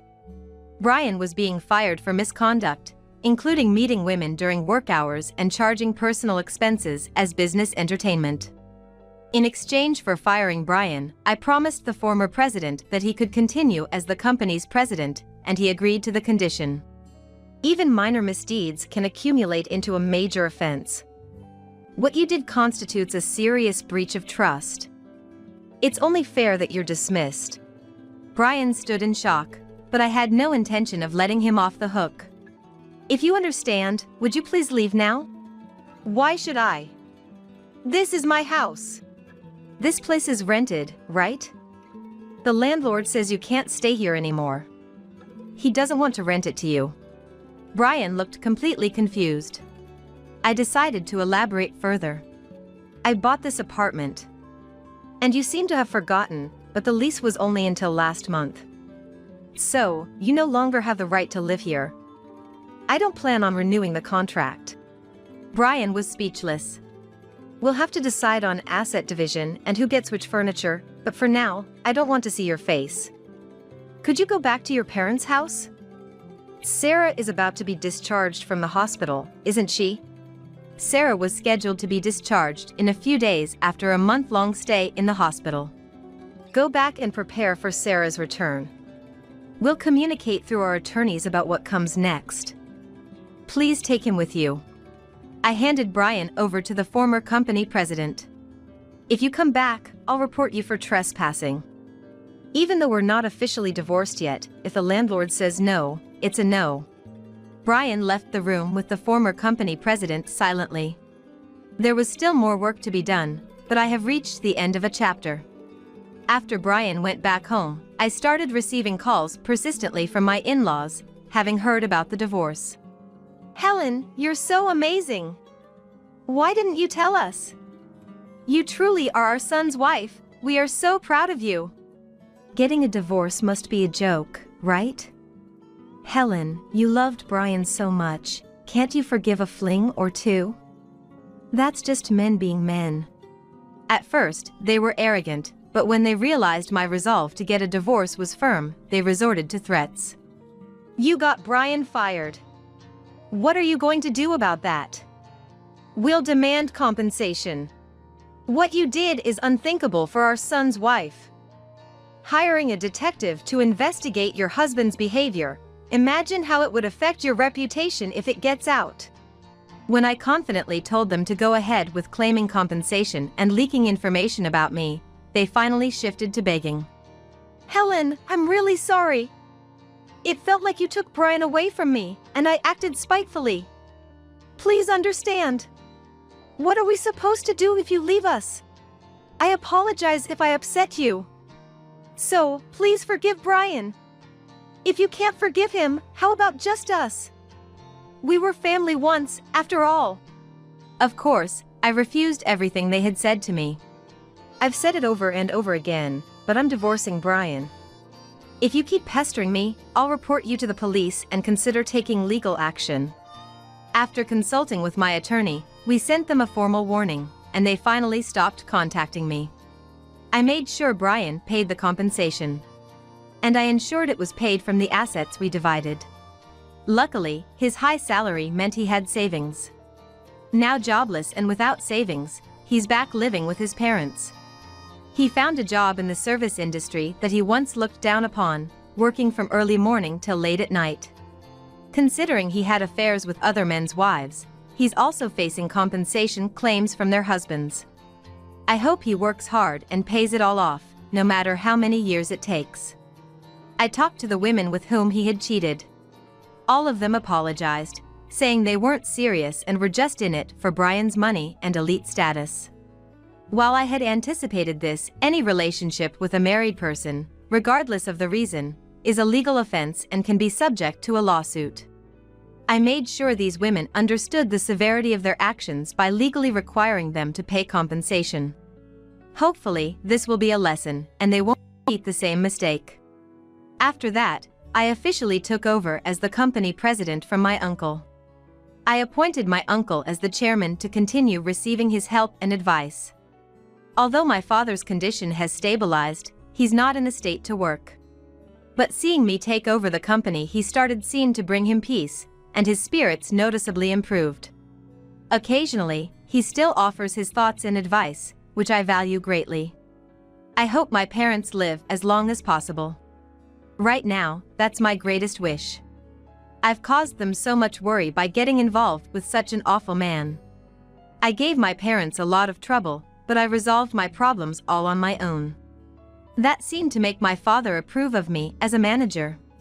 Next time, I want to meet someone better and reassure my parents as a daughter, but I'm not sure I want to get married for a while. This company is like my child now. I want to raise it and help it grow bigger and better. As a company president, I'm just taking my first steps. But I believe a bright future lies ahead on this path. And of course, I'm still running that restaurant. This restaurant was where my parents began their business, and it was the start of my career. In a way, it's like my first child that I shall cherish for the rest of my life. I want to treasure it forever so that I never forget where I came from. You were adopted into that family, and now Rocky is just a stranger to you. After you get married, please don't involve yourself with us as a couple. Since you're a stranger, you're not invited to the wedding. I lost my parents when I was young and have lived separately from my brother, Rocky. When I heard that Rocky was getting married, I was overjoyed. But then his fiancée Cameron said something outrageous. Little did she know, it would later cause her a great deal of trouble. I'm Samantha, a 33-year-old office worker. My parents passed away in a traffic accident when I was just 8 years old. At the time, my 5-year-old brother Rocky and I were initially taken in by our paternal grandparents. Our grandparents tried their best to raise us, but caring for 2 children was a tough task. It must have been difficult for them, especially after they had retired, to continue raising 2 kids. 3 years later, I was alone taken in by my Uncle Leighton and Aunt Ashley, becoming their adopted child. It was sad to be separated from Rocky, but it didn't mean we would never see each other. I was nervous about moving to a new home just as I had gotten used to living with my grandparents. However, Leighton and Ashley welcomed me as their own child. Let's gradually become a real family. For us, Samantha is already our daughter. It might be hard at first, but let's try to be open and talk about anything. I remember feeling deeply reassured by his words. I learned much later that Leighton and Ashley, unable to have children, had decided to adopt me after much discussion. Their home was a bit far from my grandparents, but a 30-minute bus ride was all it took, and I thought soon I could visit Rocky on my own. And so my life as Leighton and Ashley's daughter began. Being a biological parent and having a parental relationship aren't the same. At least, that's what I believe. One doesn't have to give birth to be a mother. A parent-child relationship can develop over time, through shared experiences and mutual affection. I learned this firsthand living with Leighton and Ashley. Though there is no blood relation between Leighton, Ashley, and me, we are undoubtedly parent and daughter, a family. I only shared this with close friends, and they were often surprised to hear we weren't biologically related. Some even praised me for growing up well despite my circumstances. But it was all due to Leighton and Ashley's love and patience. Initially, I couldn't fully open up to them, was sometimes willful, and even had a rebellious phase in hindsight. I'm truly grateful to them for accepting and facing these challenges with me. And now I wholeheartedly think of Leighton and Ashley as my parents. As an adult, I wanted to give back to them, even if just a little. So I joined Leighton's company, worked hard, and now serve as a supervisor. Rocky and I kept in touch regularly. Once we both had mobile phones, we exchanged messages and calls directly, and I sometimes visited him. However, our meetings dwindled after high school, and my messages were often met with brief replies. It seemed normal for siblings of the opposite sex to drift apart as they grew older. But like me, Rocky grew up well and remained kind-hearted under our grandparents' care. Though he must have felt lonely at times without parents, he never caused me much worry. Eventually, Rocky graduated from college and joined a renowned company, a source of great pride for our grandparents and me as his sister. Then, this year, when he turned 30, he surprisingly reached out first, wanting to introduce me to the woman he was going to marry. While I was happy for him, I also felt a bit upstaged. I regretted that our grandparents weren't around to share the joy. They would have been delighted. A few days later, Rocky brought his fiancée to meet Leighton, Ashley, and meet me at our home. Samantha, Leighton, Ashley, let me introduce you to Cameron, my fiancé, he said. Having lost our parents at a young age and then separated, our journey had been a challenging one. Seeing Rocky so happy and smiling, I couldn't help but feel like a mother to him. It amazed me that Rocky, once a small and cute little brother, was now introducing Cameron to us. This is my sister, Samantha. Thank you for coming today. I smiled at Cameron as I was introduced. Rocky, I'm so happy to see you after such a long time. You've become such a respectable man. Congratulations on your engagement. I'm so happy to meet you, Cameron. Thank you for coming. Leighton and Ashley also smiled and spoke to the couple. No, it's natural to attend a family meeting. I wanted to talk with Samantha too, she replied with a clear, smiling face. I had imagined her to be a quiet lady since she's the daughter of a business partner, but she seemed very composed. Rocky is a gentle, easygoing type, so maybe he matches well with a woman like her. She looked straight at me with determined eyes.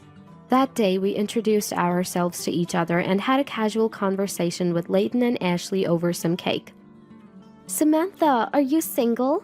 Any plans for marriage? You're adopted by this family, aren't you? Don't you live alone? She asked various questions, seeming to investigate, but I felt she was trying to get to know me, her future sister-in-law.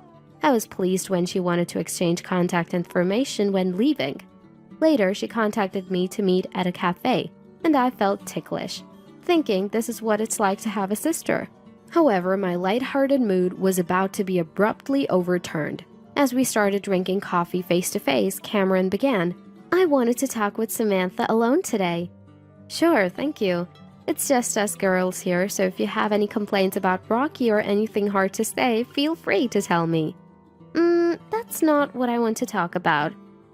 Did she just sigh? I felt something off in the atmosphere and looked up, meeting her steady gaze. There's something I want you to promise before we get married. What could it be? The mention of a promise made me a little nervous, especially since her gaze was so intense. Samantha, you're an adopted child of that couple and single, right? Yes, that's right. I was surprised by her sudden question, but answered. Rocky is now a stranger to you, right? After getting married, please don't involve yourself with us.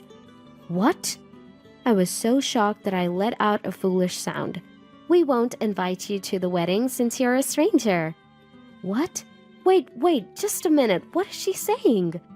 Well, legally, Rocky and I might be strangers, but we are real siblings. I don't intend to interfere with your married life, but I do want to attend the wedding and celebrate. I've heard there's no family without issues between a daughter-in-law and mother-in-law or sister-in-law. Maybe she's making sure with me, her future sister-in-law, first to avoid any trouble. But I have no intention of interfering with Rocky and Cameron's life. I gently reassured her that she didn't need to worry so much, but she didn't seem to understand my words and said, Don't misunderstand, I'm saying you're a stranger. Family but strangers. I couldn't comprehend what she was saying and tilted my head. Samantha and Rocky are already strangers, right? Moreover, you're still unmarried and living with such an elderly couple. I'd be troubled if you, a single adoptee, start depending on us in the future. She declared firmly. Such a cold look for a future sister-in-law. Unfazed by my stunned expression, she continued. After the couple passes away, it's out of the question for you to leech off us. Wait a minute. They're still very much alive, so stop saying things like that. Besides, I have a proper job and income. Yeah, barely. If you were unemployed, I wouldn't have even attended the family meeting. She interrupted me and glared. Anyway, you're not invited to the wedding, and don't invite us to your life events either. Just because you're single doesn't mean we'll take on any future support or caregiving. What does she think of me? Sure, I'm single now, but I have a job and savings. Most of all, thinking about a family member's spouse in such a way, I felt dizzy. I understand your feelings, but not even contacting about life events. I think Rocky wouldn't agree. Just because we've seen each other less as adults doesn't mean the family bond is gone. Despite being shocked, I replied firmly, Well, I guess minimal involvement can't be helped, but please gradually become distant. Her casual words made me feel sad. I'm asking this for our happy married life. If Samantha refuses, it'll make marriage difficult. Rocky was the one who wanted to marry. Please think about his happiness. It seemed like an ultimatum. If I didn't agree, she wouldn't marry Rocky. It sounded more like a one-sided declaration than a request. Rocky's proud smile from the other day came to mind. This condition was unreasonable, but I didn't want to ruin Rocky's wedding. Faced with her absurd demand, I had no choice but to remain silent. That night, when I told Layton and Ashley about the day's events, they were incredulous. No wonder. Did she really say that? She seemed so pleasant when we talked the other day. I was surprised too. I thought she just didn't want a sister-in-law meddling, but she flat out said we're strangers, and there was nothing I could do. What will you do? Layton asked, concerned. I didn't want to spoil Rocky's happy wedding. I don't agree, but I'll be absent. Once things settle, I plan to meet and celebrate with Rocky alone. I see. But if Samantha is treated like that, we don't feel like attending either. Really? Ashley nodded beside me. Seems like it's her loss, not ours. Huh? I looked puzzled and Layton smiled and nodded slightly. Then, on the wedding day, the sky was clear and blue. I should have been there to witness Rocky's happiest moment, but it couldn't be helped. Then my mobile phone rang. The screen read, Cameron. I felt no obligation to answer. The call stopped, then rang again repeatedly. Ignoring it, the phone rang over and over. On her wedding day, how could she have the time to call so much? So annoying, I muttered, and Layton and Ashley chuckled, guessing who was calling. I put it on silent mode, but now it vibrated repeatedly. I wondered what face she made, having declared me a stranger. Eventually, the phone quieted down, but my call log was filled with Cameron's name, almost like a stalker. I found it funny. There were several voicemail messages, but I had no desire to listen. That afternoon, while enjoying snacks with Layton and Ashley, the doorbell rang insistently. When I went to the door, Cameron barged in furiously. Why didn't you answer the phone? Do you know how many times I called? Isn't it your wedding day? What do you want at a stranger's house? Your absence ruined the wedding. Really? I smiled back, full of ease. So you're saying I made Layton and Ashley not attend too? I didn't do anything. I just didn't go to the wedding as you told me. Really? That's right, isn't it? You're the one who told me, who wanted to attend Rocky's important wedding, that I couldn't come because I'm a stranger. Why should I answer a call from a stranger? Don't use such twisted logic. What brings you here then? Well, because Layton is the branch president of the Electrical Industry Association, right? Someone mentioned his absence at the wedding. Cameron! Suddenly, Rocky burst in. Rocky? I'm sorry, Layton. Ashley, I left without stopping her, thinking she'd be here. Samantha, I'm sorry too. I didn't know anything. What happened? I was told by Cameron that Samantha wouldn't attend. She said she had to meet her boyfriend's parents on this day and couldn't tell me. I thought it couldn't be helped. Huh. Quite a convincing lie she had prepared as a reason for me not attending Rocky's wedding. I'm almost impressed. Then today, when attendees learned Layton was absent, they asked why the chief guest was missing. Someone close to Layton said because Samantha refused attendance, the branch president also did not attend. Moreover, Samantha is the groom's real sister. What does this mean? Cameron's parents were shocked. We didn't know about this, they said. Then it all spiraled into a big commotion with relatives and the other guests. I guess the wedding turned into chaos, whether it was expected or not. Cameron, who had been listening to Rocky with clenched lips, glared at me again. It's your fault. I was criticized as cruel and inhuman. If only you had answered the phone and come to the wedding, you heartless person. Who's the heartless one, I wonder? Layton, who had been quietly observing, stood up and spoke. I decided not to attend on my own. Samantha actually wanted to attend for Rocky's sake. Really? I'm a business owner and currently serve as the branch president of the Electrical Industry Association. I have relationships with Rocky's major manufacturer and your father's parts factory, but you've ruined this connection. Such discourtesy will become known, and it'll not only affect your position but also your father's company. Oh! By the way, Samantha is now a chief officer in our company. She's studying technology and management every day and is indispensable. She's been the secretary of the Electrical Industry Association for 2 years now, so she has a considerable network in the industry. What? Cameron, who had looked down on me as a single poor nuisance, was shocked. Indeed, these siblings lost their real parents when they were young. It's a sad story, sadder than we can imagine. Layton continued in a calm, dignified voice. But Samantha has bravely forged ahead in life. You who judged her unilaterally as an adoptee and single are far more than foolish. Cameron had no comeback. She didn't have the words to argue with Leighton. She turned her anger back on me. This liar! If I knew this person was important and rich, I would have let you attend the wedding. Enough already, I said firmly to her, who still couldn't say anything but that. I tried to talk about my work, but you didn't listen, did you? Everyone introduced themselves on the day of the family meeting. You only remembered that I was single and an adoptee. You end up in such situations because you judge people only by their titles and appearances.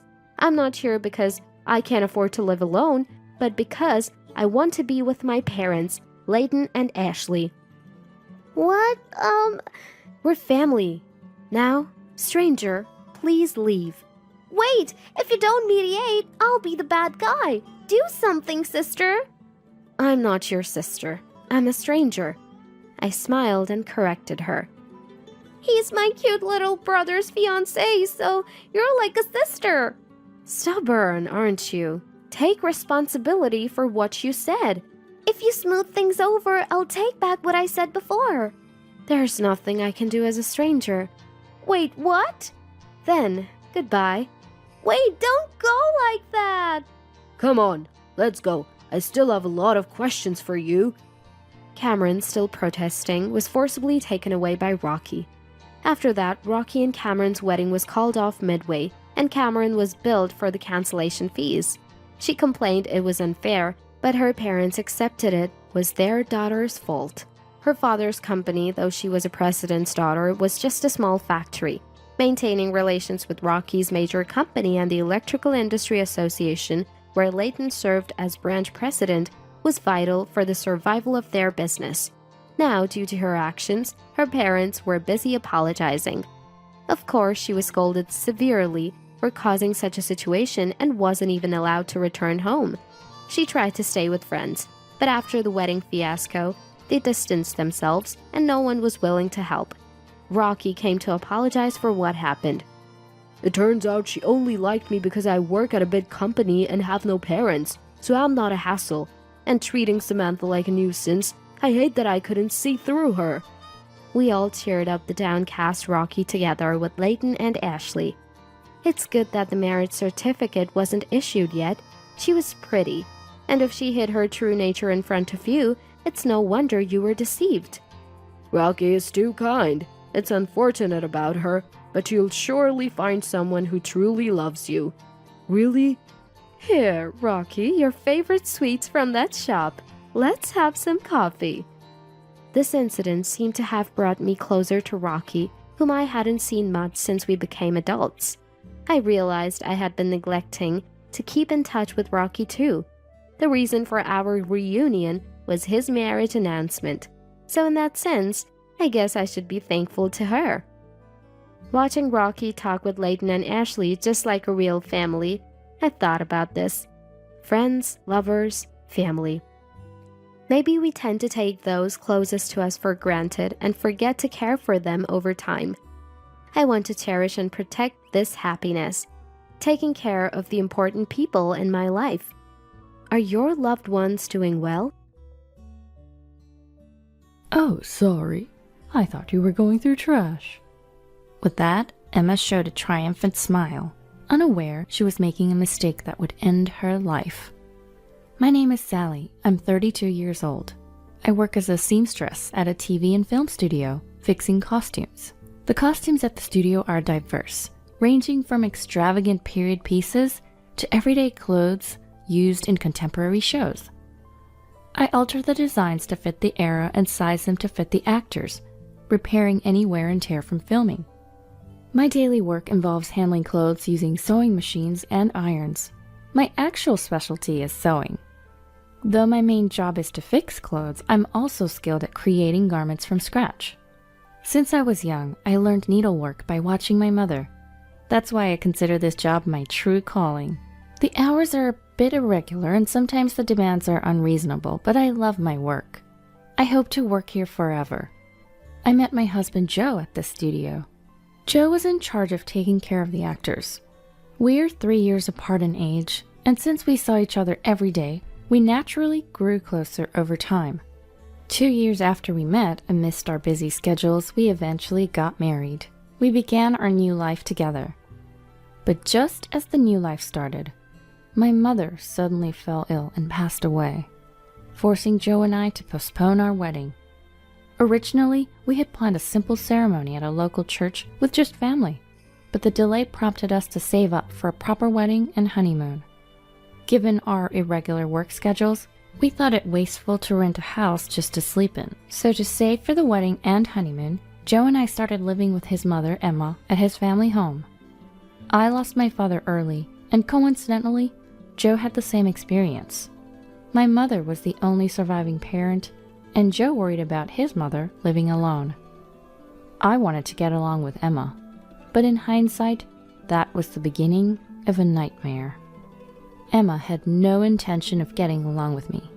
In her eyes, I was no different from a thief who had stolen her son. As soon as we moved in, the harassment began. If I cleaned, "Sally, what is this? It's so dirty. Here, there, and over there. I wonder what kind of upbringing you had. Your parents must have been quite something." I endured the harassment, trying to keep up with the cleaning, even causing my hands to crack and bleed. The strictness regarding household chores was unimaginable. Cleaning, laundry, cooking. If anything was even slightly unsatisfactory, no matter how tired I was, she would make me do it over with a nonchalant face. The more tired I was, the worse the harassment got. No matter how perfectly I did something, she would always find a flaw. I remember scrubbing the sink all night long. It seemed like she was displeased with everything about me. Emma had ordered I do all the household chores. Struggling to balance work and chores, I eventually arranged to work from home. This only escalated Emma's demands. Day in and day out, I was like Cinderella, slaving over household tasks. "Is the laundry done? The curtain upstairs is torn. Fix it. You're good at sewing, aren't you?" "Emma, I'm sorry, I have urgent work. Can't the curtain wait until the weekend?" "What are you saying? If it's left like that, who knows what the neighbors will say? Fix it right away." I was doing housework while working, or rather, working while doing housework. Oftentimes, I had to work through the night, because the chores never ended. Emma seemed to thoroughly enjoy watching me become more and more exhausted. She was a perfect sadist, torturing me with her harassment, especially during the daytime when Joe was not around. The relationship between Emma and I was like that of an owner and a maid. I did all the housework. I had pride and couldn't easily confide in Joe. I did my best to fulfill my role, but more than the physical strain of the chores, there was something even more mentally taxing. Occasionally, Emma would invite neighbors over for lunch, and those were truly like hell. Emma was even harsher in front of the neighbors. From their conversation, I could hear them bad-mouthing me. "Seriously, she's such a terrible daughter-in-law. I have to educate her every single day. My son is blind to it, but I'm not fooled. She's just so unlikable and lacking in common sense." I listened to the neighbors' laughter, chiming in as if in agreement, and thought to myself, who's the one lacking common sense? Once housework is done, it's done, but their harsh words linger heavily on my heart. Honestly, I felt like I was reaching my limit every day. If this continued, I felt like I might lose my mind. But that wasn't all. Joe has an older sister, Sarah, who's 38. Sarah lived with her boyfriend in a nearby town. If I were to describe Sarah in one word, it'd be stingy. She would come to eat lunch at our house almost every day, probably to save money. The worst part was her unannounced visits. Since I never knew when she was coming, I couldn't have her portion of the meal ready. She would casually eat my food and leave. Everything she owned was hers. Everything at her parents' house was hers. She would just take anything that was at the house. Perfect. I was just running out of Kleenexes. I'll take these. But Sarah, I just bought those for Emma. Then I'd get a glaring look. What are you talking about? You're always home, aren't you? Just go buy more. Like mother, like daughter. It's a wonder how Joe turned out so well. The biggest problem was when she would take dinner ingredients without asking. Every time I had to stop my chores and work to go shopping again. One day I couldn't take it anymore. Sarah, could you please let me know before you take something? Apparently she told Emma about it. Did you tell Sarah not to come over anymore? What? No, I didn't say that. So you're saying Sarah's lying? Caught between Sarah's lies and Emma's cruelty. Emma alone would be hell. But when you put the two of them together, the mental burden continued. One day, as I passed by the room where the two were talking, I overheard them talking loud enough so I could hear. It's like having a free maid. How nice. I'm jealous. Send her to my house too. Maid? Am I not a daughter-in-law? I had thought of myself as a maid, but hearing it said out loud was unbearable. Something inside me snapped. That night, I finally poured out my feelings to Joe. I can't do this anymore. I've been patient, but I can't live with Emma any longer. Please, I want to live somewhere else. After a moment of silence, Joe said, Okay, we've saved enough money. Let's move out soon. Really? I'll start looking for a place right away. Tears of relief streamed down my face. Unbeknownst to us, Emma was standing right outside our room. We had no idea this would lead to her bizarre behavior later on. From that day on, the days that had been so oppressive suddenly began to shine. I had one dream. I wanted to wear a wedding dress I made myself for my wedding. After all, sewing was my profession. After talking with Joe, filled with motivation, I immediately ordered a large amount of fabric online. I decided to focus on making the dress as my new purpose. That's what I decided. I started sewing the dress secretly in my room, away from Emma and Sarah. But one day, Sarah, who often dropped by unannounced, caught me. Whoa, what's this dress? It's nice to have your own dress. Hey, Sally, I'm getting married in 2 months. Make my dress too. Really? Yes, renting is just a waste of money. I want to keep costs low for the wedding, so please. Typical Sarah, always looking to save money. I hesitated but agreed to make it since she would cover the material costs. I started making Sarah's dress first, as our wedding was still far off. Sarah told me, Keep this a secret from Mom. I was asked. It seemed she planned to tell Emma she was renting the dress and get financial support from her. Whatever material costs she paid me, she was determined to recoup. Stinginess to this extent is almost impressive. I even talked to Joe about this situation. His response was, Sis never backs down once she decides something. I'm sorry, but it would really help if you could make it for her.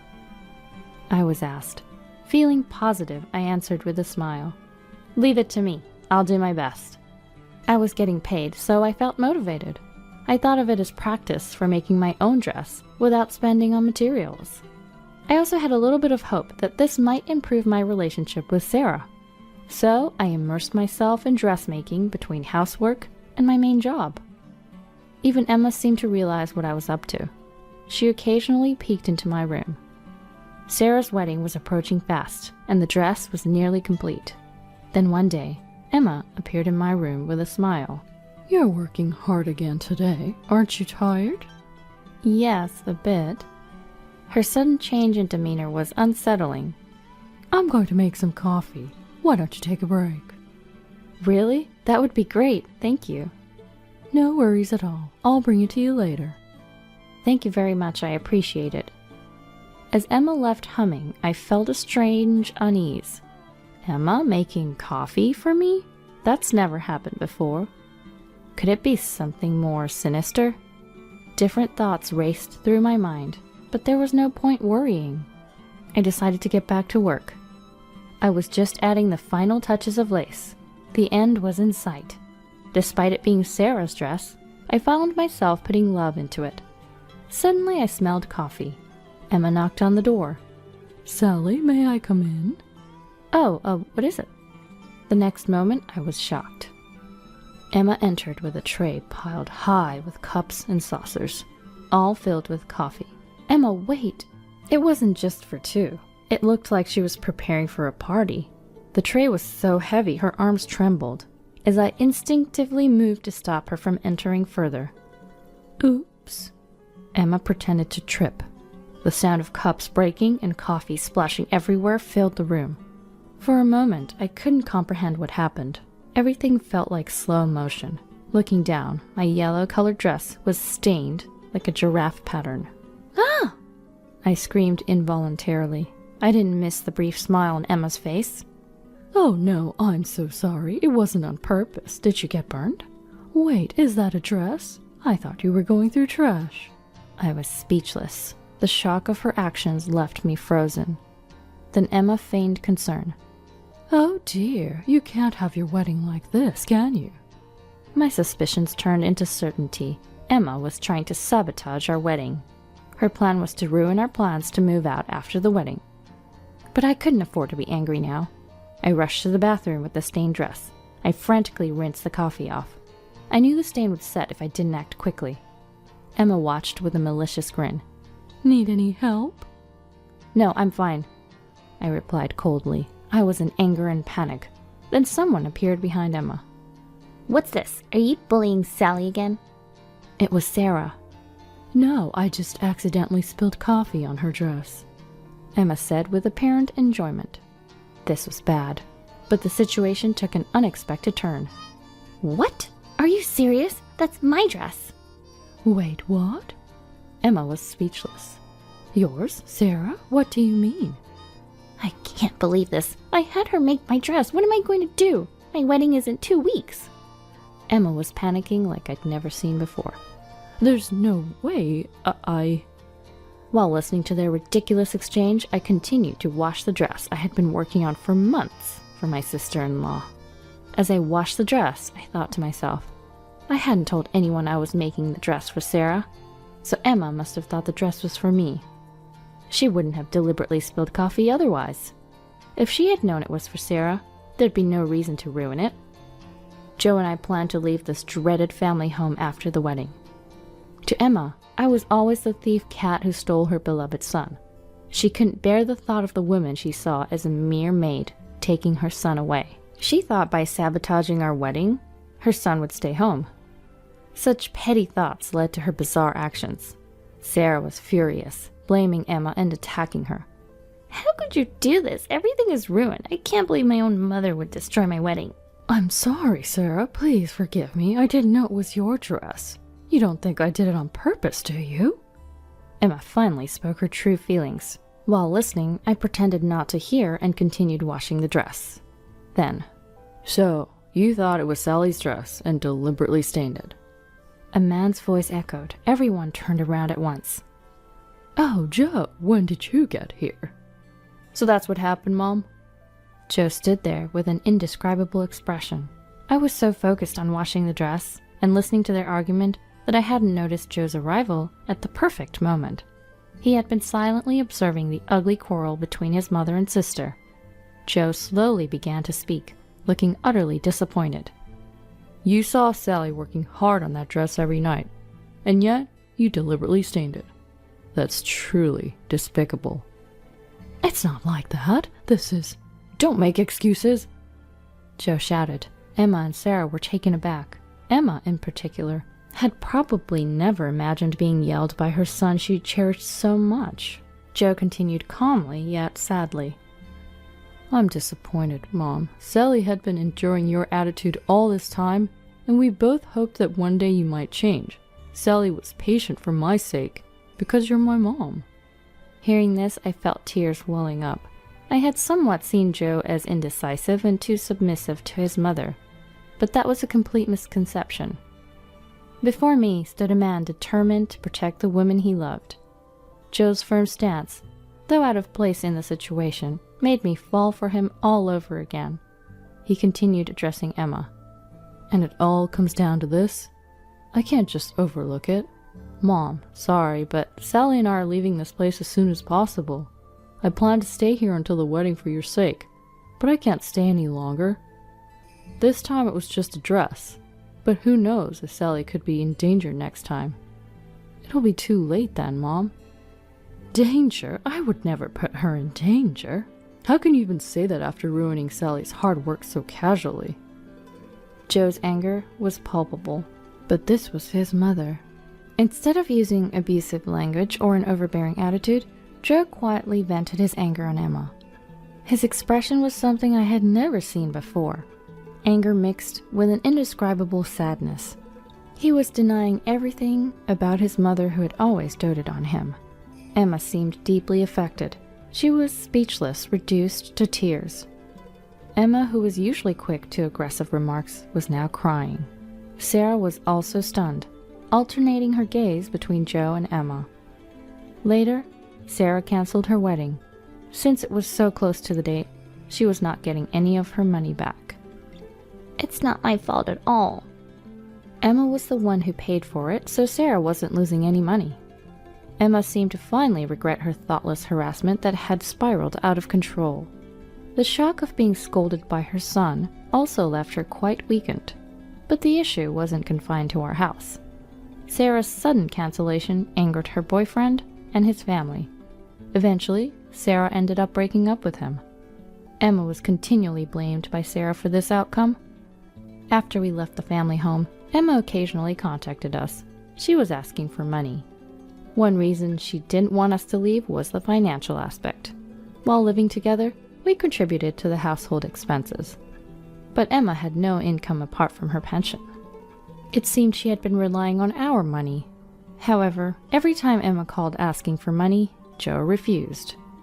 "Mom, why don't you work? There are plenty of jobs out there. We need to be independent, you and us.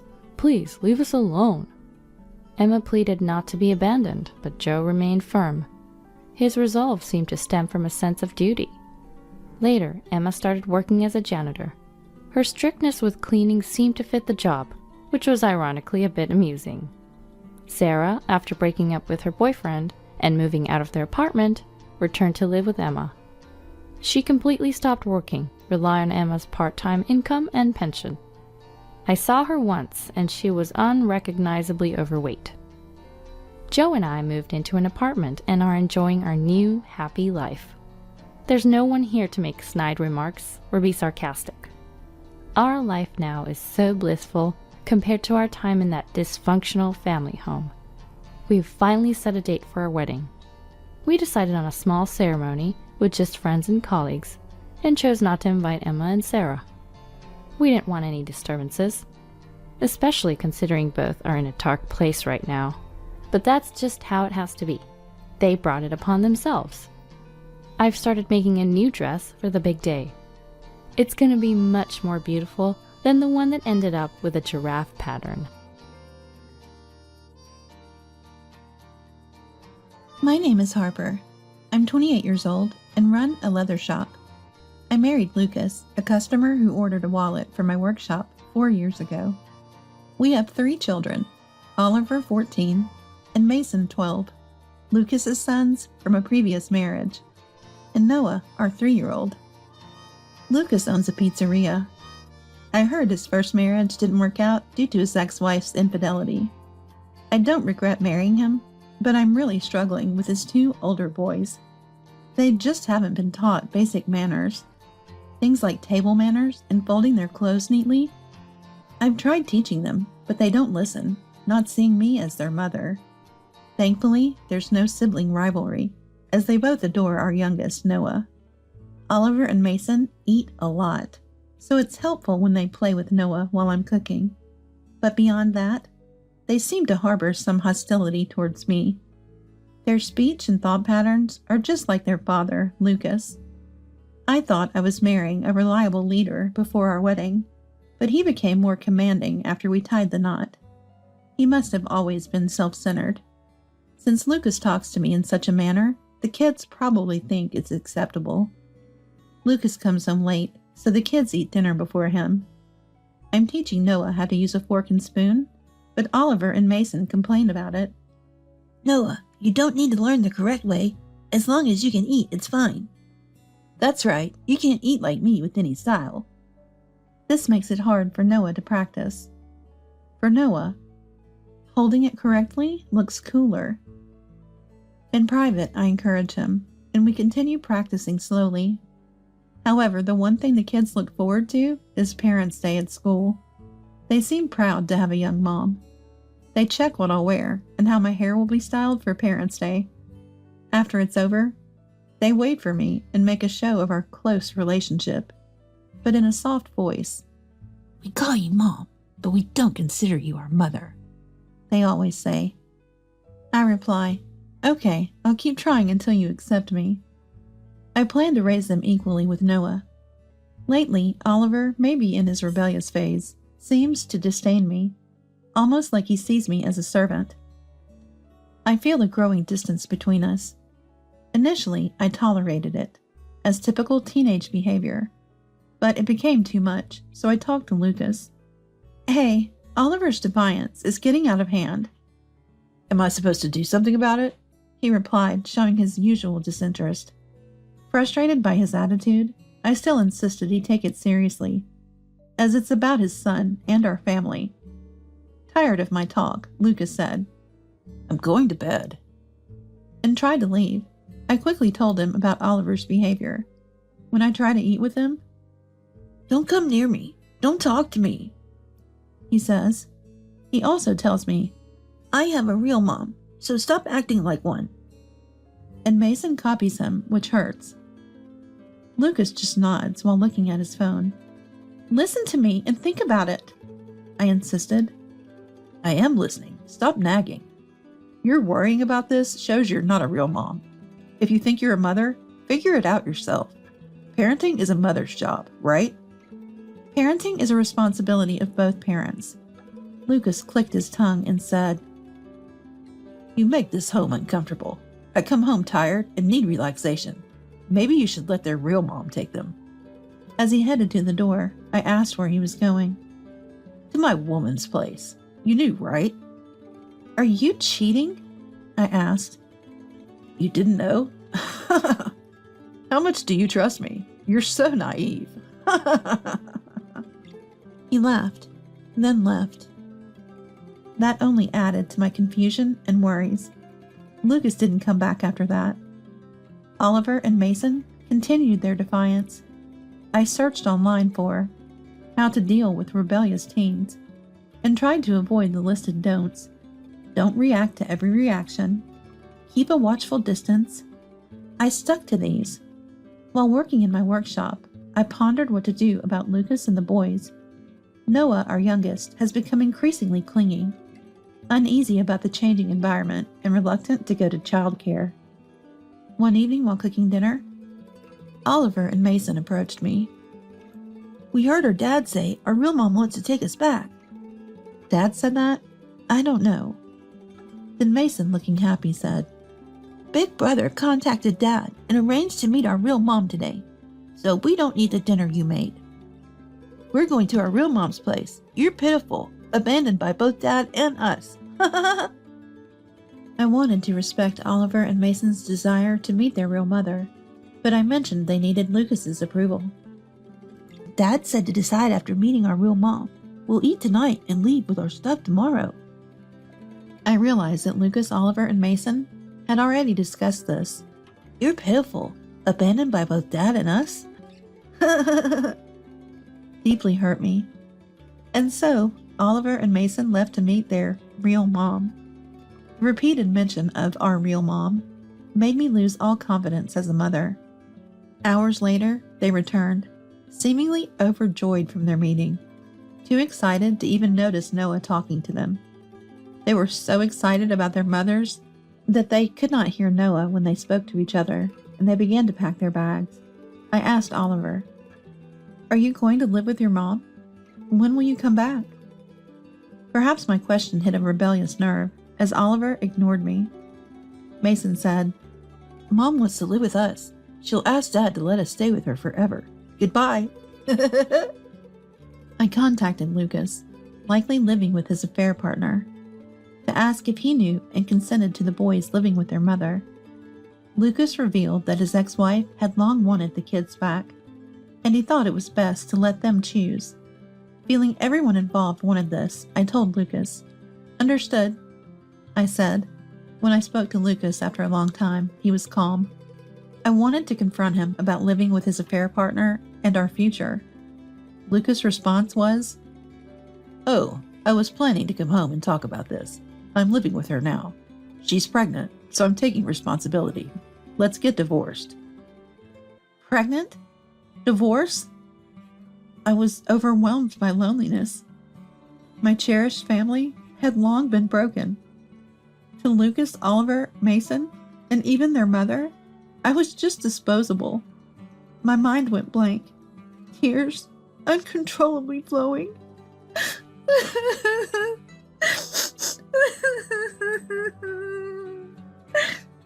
I had considered overlooking the affair for the kids, but a pregnancy was too much. Realizing I was unloved in this marriage, my heart ached. For hours, my memory was a blur, filled with tears. I tried to stand, but my ears rang, muffling all sounds. Thankfully, during this time, Noah had stayed by my side, asleep holding my hand. I tucked Noah into bed and checked Oliver in Mason's room. They had left early, unable to wait till tomorrow. Longing for my brother Robert's voice, I called him. Robert had opposed my marriage to Lucas till the end. I expected reprimand. That's why I opposed to it back then. But just wanted to hear his voice.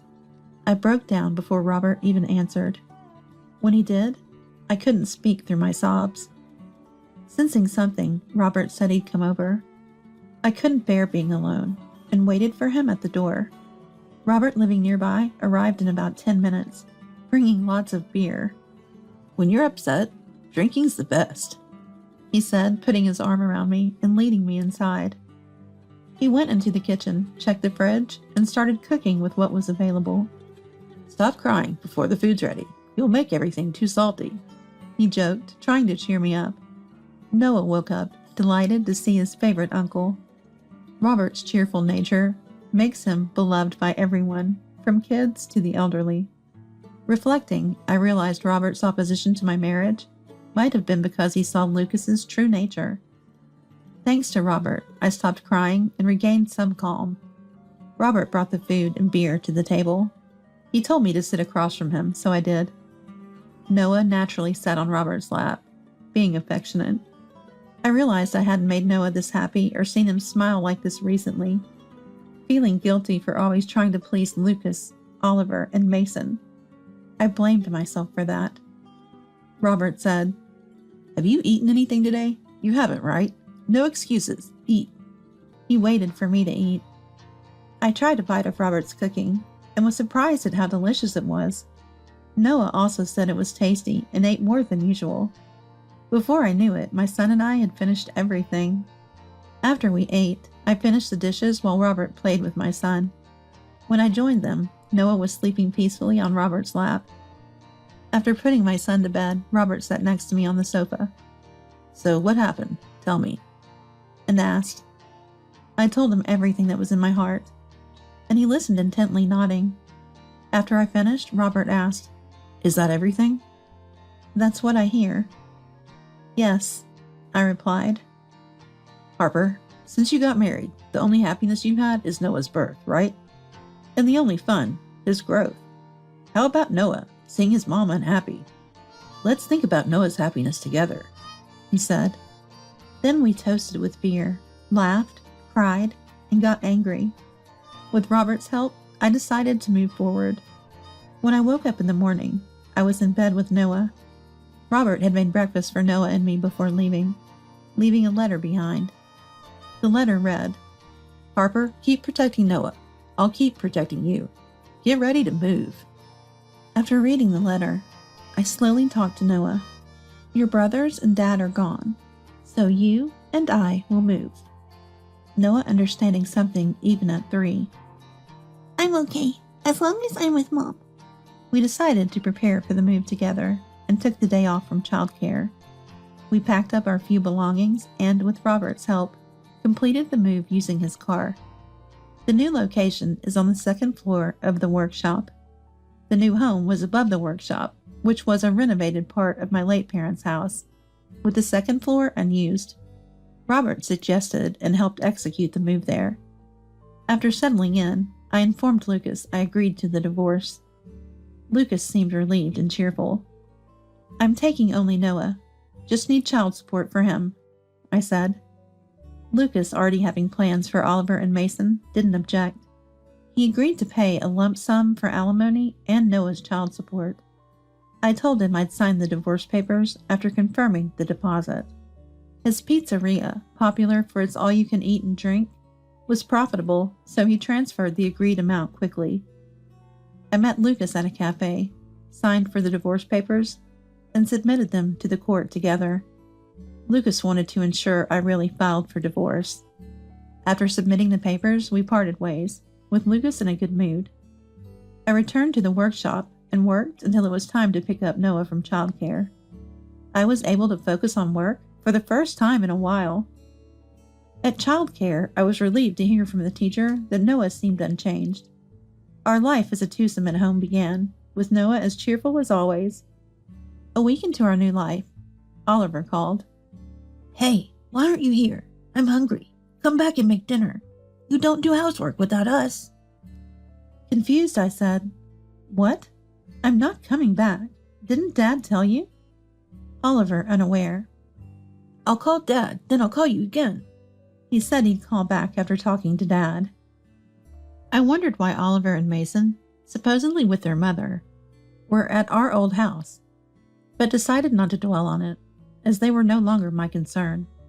A few hours later, Oliver called, asking me to meet at a cafe.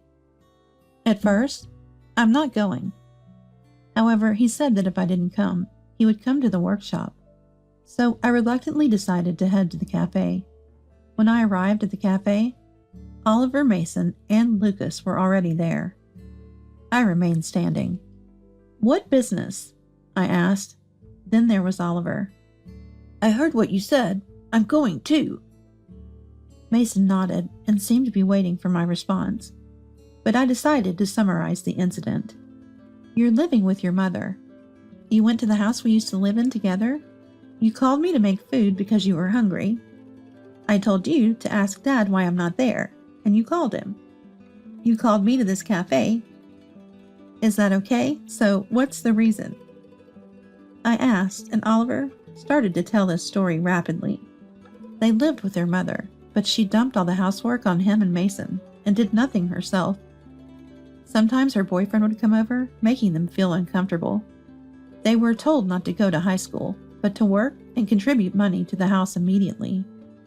Regretting their decision, they ran away from their mother's house and returned to their old home, only to find it messy with laundry, dishes, and trash everywhere, leading him to call me in frustration.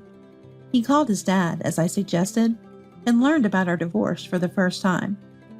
Lucas said, Your mother hasn't changed, but you two wanted to live with her, right? Oliver got angry at Lucas for not telling them about their mother's true nature, saying he wouldn't have left if he had known. Lucas laughed at Oliver's anger. My current wife hates housework too, and it's a disaster. Oliver then turned to me and said, We'll live with you then. I laughed and replied, No way, you guys have changed your surname, haven't you? Didn't you know? Oliver was stunned. Well then, there's nothing more to talk about, so I'm going home. When I tried to leave, Lucas said something unbelievable. Let's go back to the original family. Harper, you and the boys can come back. I'll kick out my current wife, since she's unfit. Oliver and Mason looked at me expectantly, waiting for my answer. After sighing, I said, I only need Noah as my family. Remember what you did to me? Can you really say that after recalling everything? Who would want to return to that hell? And finally, with more anger than I expected, I said, Enough of your jokes. Now it's my turn to leave you behind. I left the cafe. As the door closed behind me, I heard the sound of glass breaking, Oliver's yelling, and Lucas shouting, Stop! I didn't look back and went home. Since then, I've had no contact from Oliver or Lucas, and I'm living happily with Noah. I asked the cafe owner what happened after that incident. The police came due to the family fight. and both father and son were taken away. The owner billed them for damages and got paid. I also learned about Lucas, Oliver, and Mason's current situation. Lucas apparently cheated again and left home. He ran his business poorly, causing food poisoning, and had to close down. Oliver and Mason went back to their mother. Lucas's new wife, who was after his money, disappeared when the money ran out. Her pregnancy was a lie. Thinking about how I was once part of such a troubled family makes me shudder. I could only be grateful to Robert for rescuing us. Thank you, Robert.